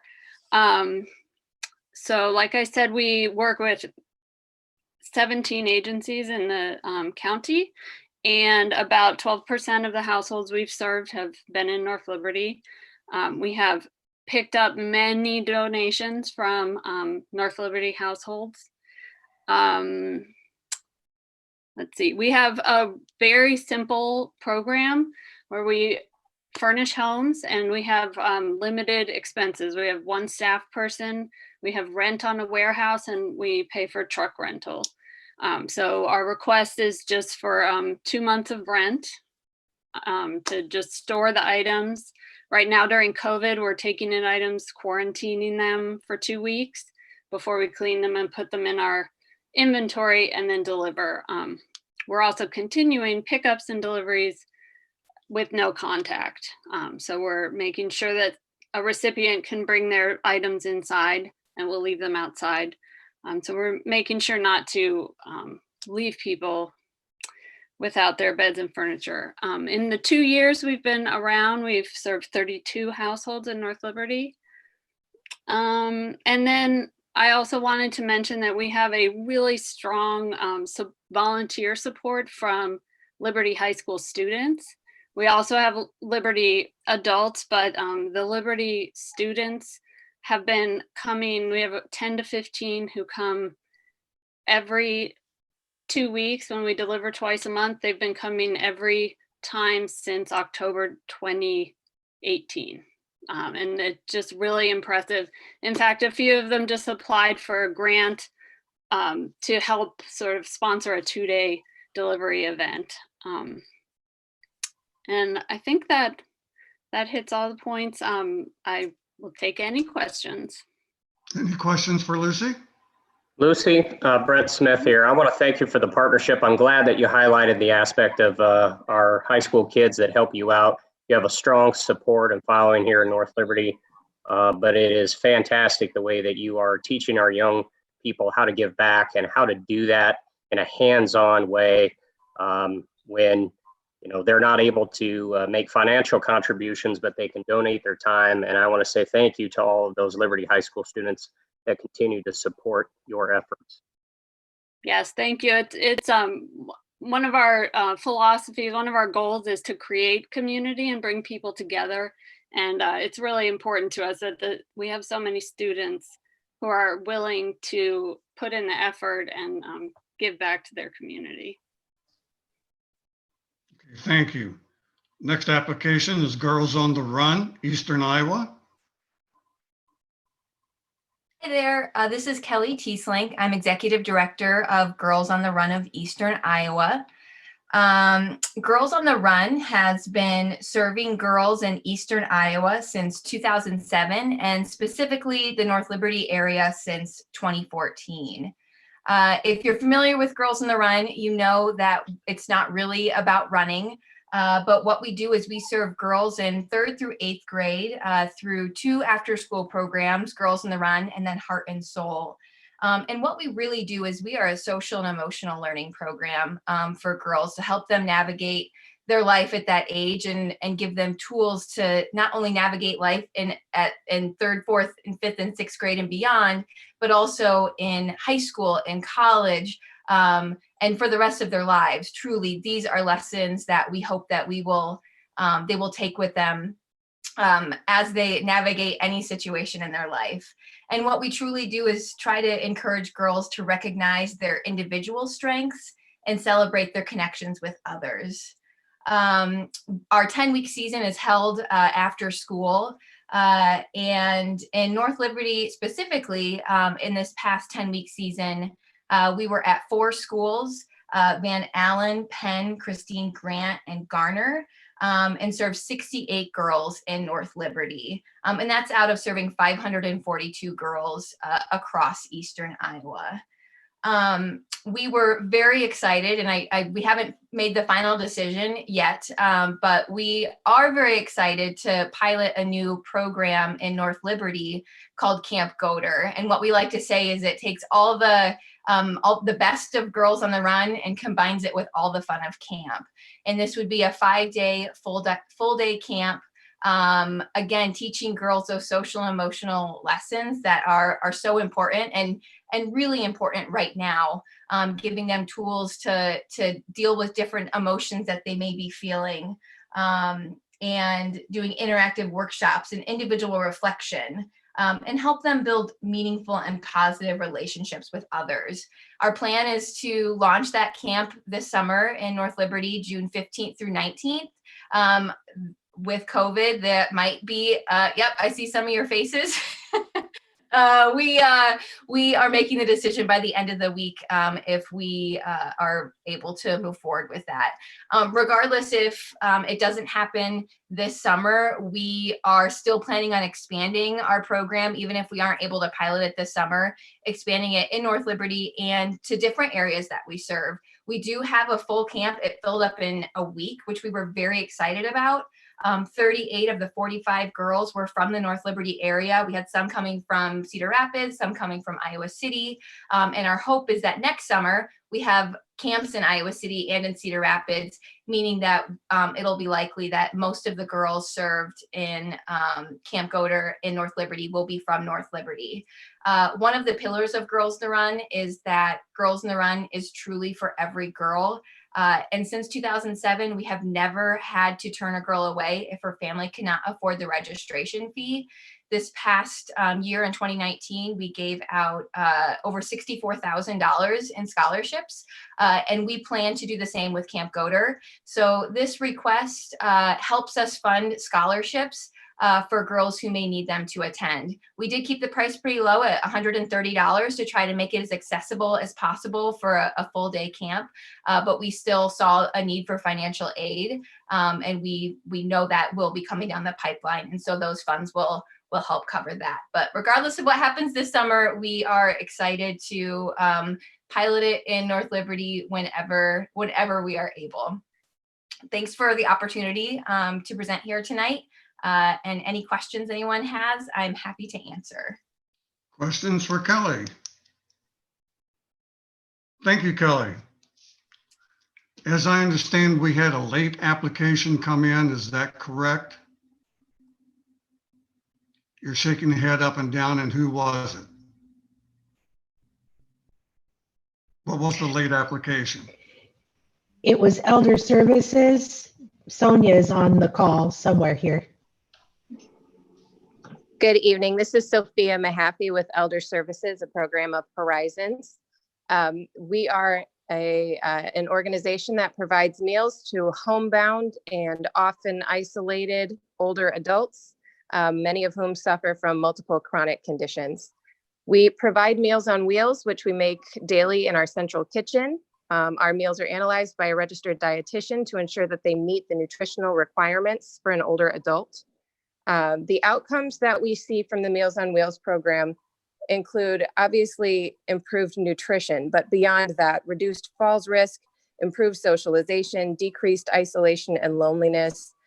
Essentially, we allow older adults to age safely in the community where they have chosen to build their lives. It's incredibly important to the people that we serve that they're able to age in place and to do that well, to do that safely, and to do that with grace. So our goal and our mission is to empower older adults to do just that. We have, as have other organizations, had to make significant adjustments to our service since the outbreak of the coronavirus, including introducing new lines of service. So in addition to the meals that we typically provide, we've been providing shelf-stable meals as well, and personal care items at no cost to our clients.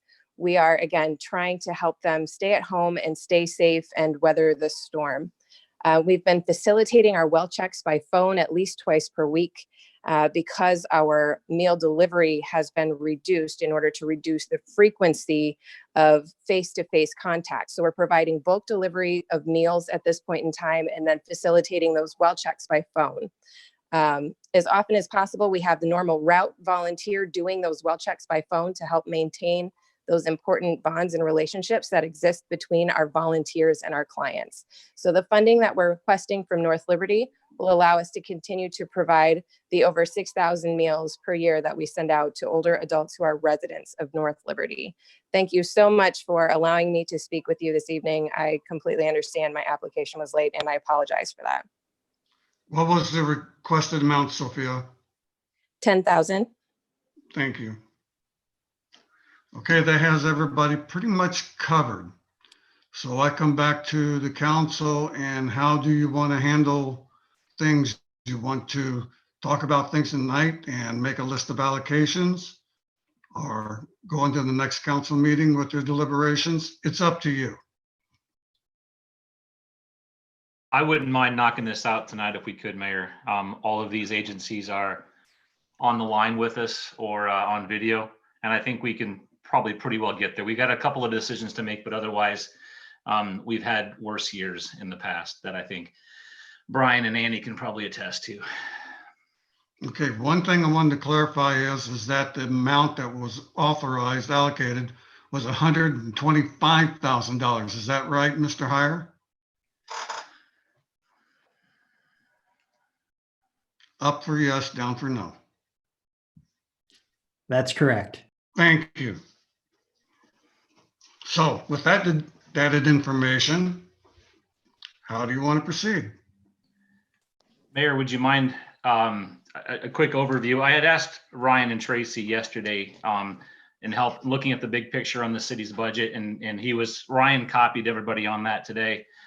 Knowing that our budget is probably going to be least impacted of anyone in our community, I'm okay with this $125,000 allocation still.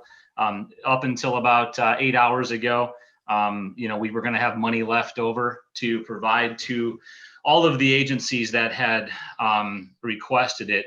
I noticed that Elder Services was missing from the list, and that's why I asked if they knew anything about that. So I'm glad that we were able to wrangle them, and it's rather unorthodox to accept an application this late. However, I think that service is paramount to our community. I'd like to make room in that budget somewhere for them, taking up obviously the just over $3,000 of cushion that we have left over. And I think if we could just juggle a little bit. These next two items are just my personal opinion, and then I'll stop talking. The Community Crisis Center had asked for, well, I wanted to allocate about $7,500 to them instead of the, it was like 11,000 that they had asked for. And then I'd also like to shave back the Housing Trust Fund of Johnson County from 15,000 back to 12,000. They got a pretty healthy increase last year from us. This will still be an increase. So the backing down of the Community Crisis Housing Trust Fund, and then that surplus that we have left over is roughly $9,000. And I'd ask for that to be moved over to Elder Services. Okay, so let me understand you correctly. The Community Crisis Center would go from 472 to what amount? Just round it down to $7,500. Okay, thank you. You're welcome.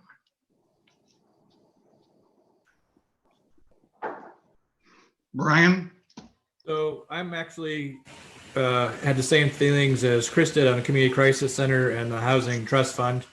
I'm still, a little concerned that a lot of this money for youth is actually Iowa City School District centric, and I think that probably next year that's something we're going to have to look at.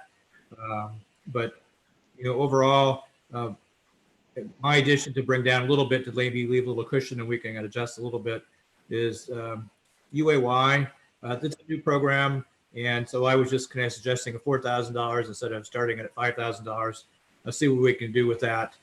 They've done some other things in the community, and I think it'd be useful. And I especially think that their partnership with the library is quite interesting and could be a very good idea. Any Given Child, again, is really Iowa City School District centric, and my intention would be to bring that down to $3,500. And Friends of the Center for the SHIP program, I'm kind of wondering if maybe we can bring that down a little bit. I think the need is there, but the weekday, their cost is actually spent on transit for their volunteers. And I think that actually now we actually have a transit program that some of the folks who want to go with their services, as things kind of lighten up here towards the end of the summer, I think maybe we could actually more efficiently get them there than having them coming up to North Liberty all the time. You have a suggested figure? I had it at $5,000. Okay. And that should be maybe slightly lower overall. So. Annie? Thanks, Mayor. So yeah, I'll go with the changes here. So the community I had as a potential decrease as well. I had listed at $8,000 instead of the $10,472. If there was any increase or availability to increase anywhere, not knowing of that last request there. I would advocate we put that, either hold it or put it to our pantry. UAY, I also had at 4,000, Brian. I agree with you, so to support them. But it looks like lots of that is under development. I was happy to see the 55,000 decrease to 35,000 for the Iowa City School District program. Chris, appreciate your comments on that. Yes, very important, but it definitely helped out our other request here this evening. The Housing Trust, I actually had a different opinion. I thought we should leave it at 15,000. Just seeing the tremendous impact they've had over this past year, in particular in our community. So I would advocate we keep that at 15,000. I'll be curious with the Big Brothers Big Sisters, since that's a new program. I'm fine with keeping that as is, but I'll be curious to see how that pilot is. I also agreed with Brian that in any given child, certainly support the arts, absolutely, but I had 3,500 earmarked here as well for them. And Friends of the Center, I think it'll be a little bit interesting, so I just had a question mark of that one. I support it, but seems like a lot of money at this point to allocate there. And with the Delta then, if we do have, so originally we had $3,070 from our 125 to what the asks were. So with that application of elder services through our dialogue here this evening, I would say we could move that to elder services. Brent. So like others, I was a bit concerned at the late arrival, although we have elder services and Meals on Wheels is a very important program in our community. With that late addition, it certainly seemed it was going to be quite a bit easier to fund everyone tonight. And now we have to do some reductions. I do want to thank North Liberty Family Resource Center. Without their reduction, we wouldn't be having these conversations right now. We would be in a much different place where a number of these programs probably would not get any funding. So for their leadership, we certainly want to thank them, and hopefully all of these programs that get funding tonight, I would certainly encourage you to pass along your thanks to the North Liberty Family Resource Center for allowing us to divvy some additional monies. My reductions, I'm on board with a $1,000 reduction to United Action for Youth. Any given child from 5,000 to 3,500. And then I think Friends of the Center, although wanting to see them expand a little more here into North Liberty, that would be my final reduction from 5,000 to 3,500, and use that additional money for our elder services application. Okay, so let me understand the last one, Friends of the Center. There was suggested of reducing it to 5, and you want to reduce that a little more. Is that correct? Negative, from 5 to 3,500, Mayor.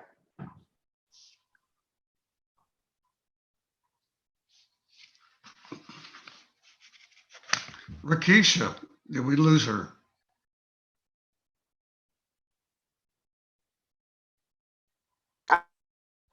Can you hear There me? you are. Okay, there you go. Okay, so all of these are great asks, and just listening to all of the services that each of you provide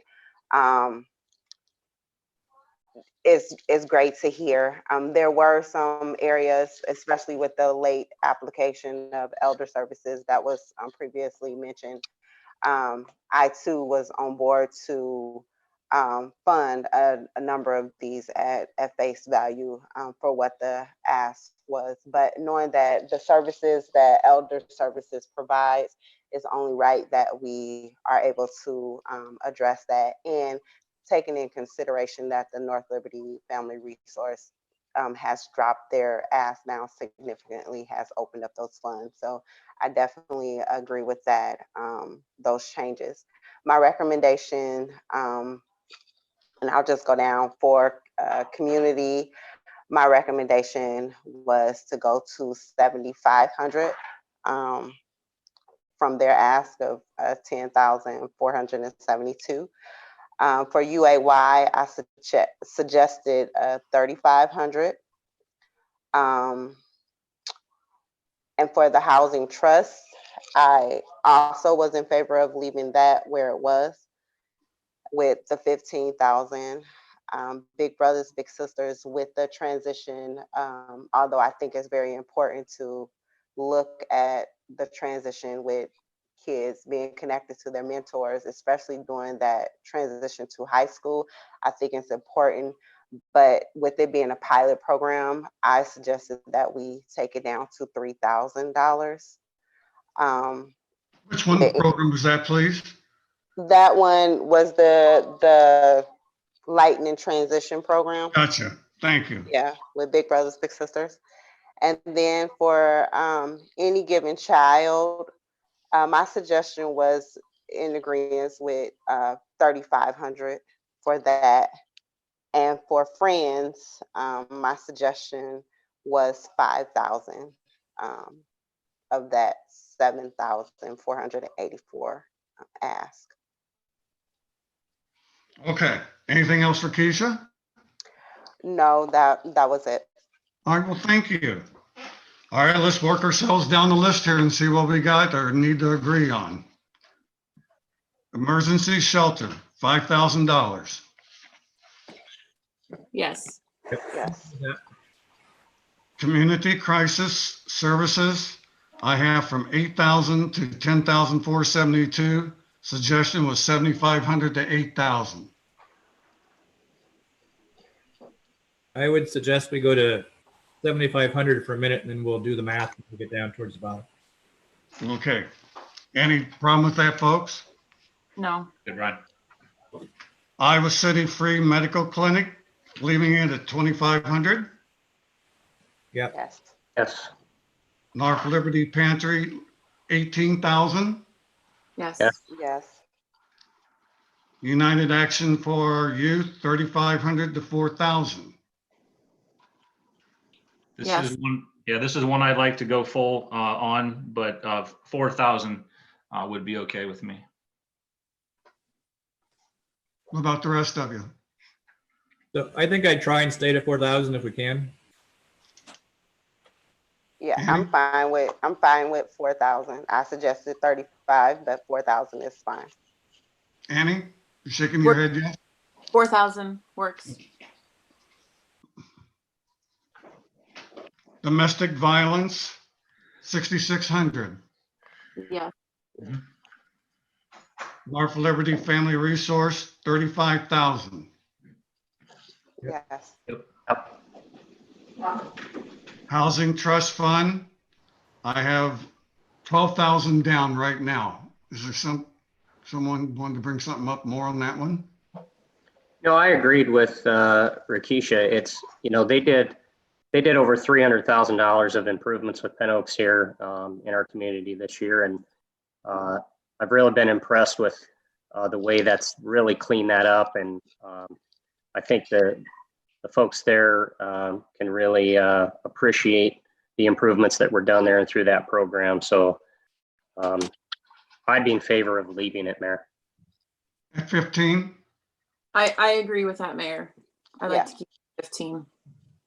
The only thing I'd have to say on that is that they got 8,000 2 years ago, and they requested $15,000 last year, and we bumped that up to 10 on there. So if we need some room, I'm okay right now with the $15,000 ask, but if we need some room someplace else, I'd probably think to pull a few $1,000s from here.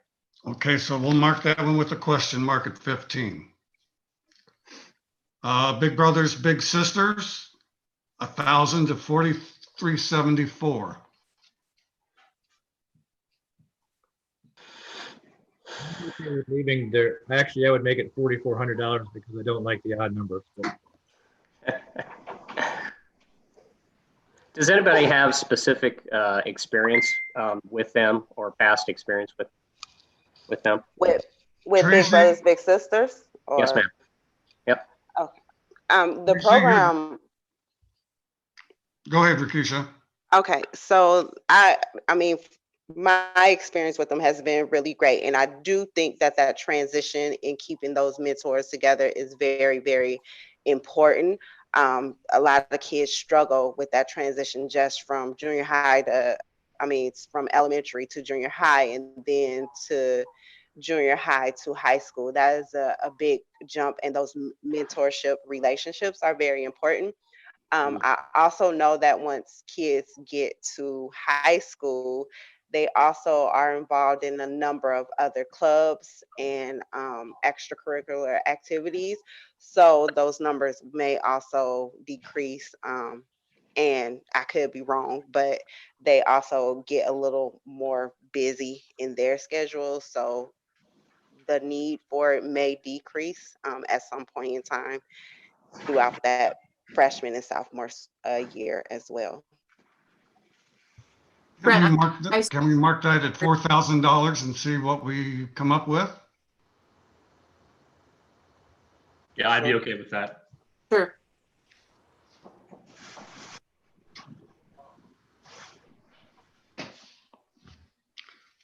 Rape victim advocacy, 3,000 is no change there, correct? Correct. Correct. Okay, any given child, the suggested amount was 3,500. Yes. Okay, 3,500. Friends of the Center. This is the SHIP program.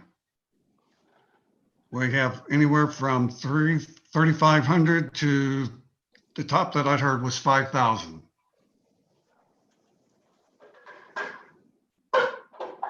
I'd rather go on the higher end on this one. It looks like that need is just clearly going to be for North Liberty residents.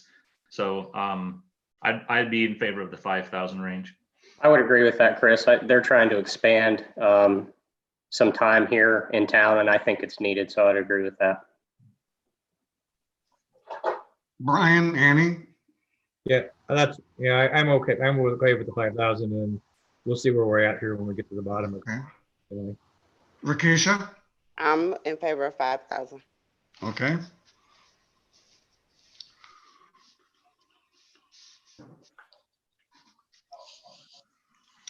Houses into homes. I heard 3,500 with no changes. Correct. Okay. Girls on the Run, $1,000. Yep. Yes. And then Elder Services, and I must say, I think if it wasn't for the program, we probably would have kicked this one out at the very beginning. So please be warned ahead of time for next time. So that one, if you leave it at 10,000 and we ring up the total, and what do we have, kid? Tracy or Ryan? 123,600, $123,600. So that's 1,400 unspent or unallocated. Look at us. Tracy, can you remind us what Elder Services has requested in the past and what we've given them? Or Sophia, can you supply that?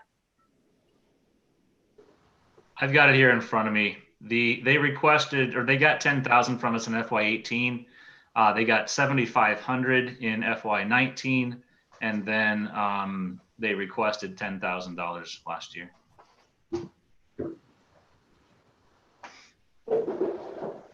Thanks, Chris.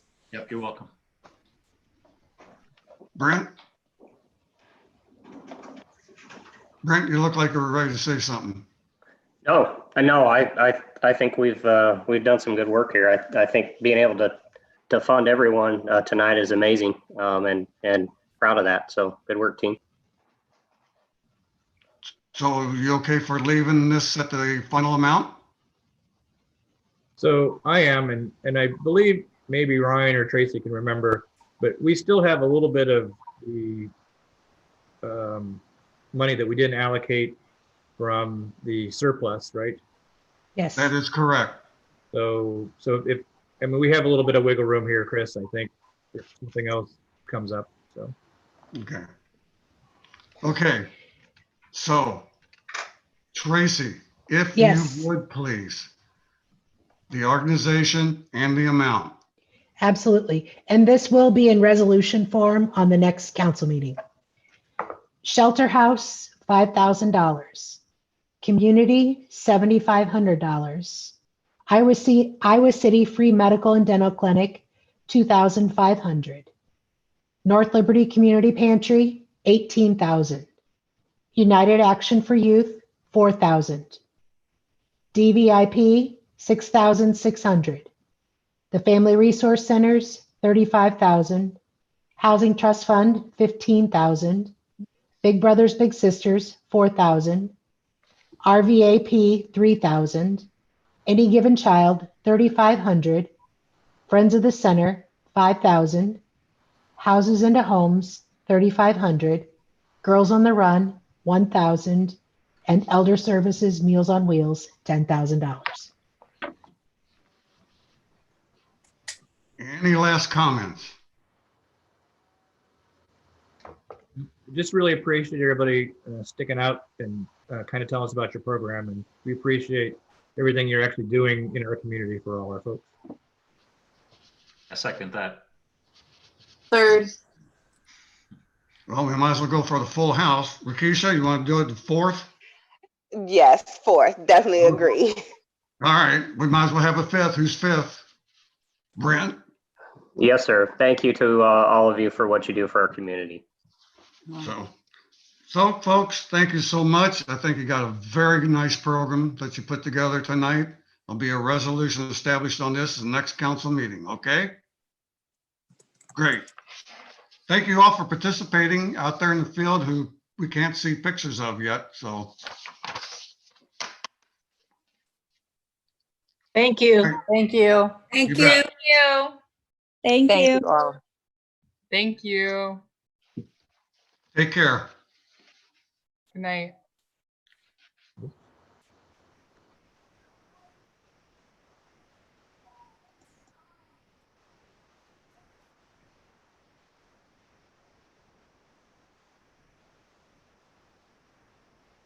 Okay. Next item is 2020A bond sale. This is a resolution number 2020-43, a resolution setting the date for public hearings on proposals to enter into a GO corporate purpose loan agreement.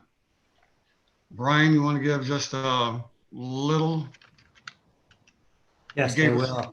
Like, a write-up on it early in your notes. Sure.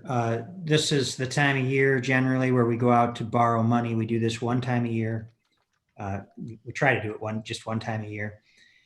The projects that are included here have all been completed or in the process of being completed. We basically are borrowing for, we we forward fund, I guess, fund with cash on hand and then come back and borrow. It saves us interest costs, and then we know exactly what we need to borrow when that time comes. So mainly street projects and or park projects here.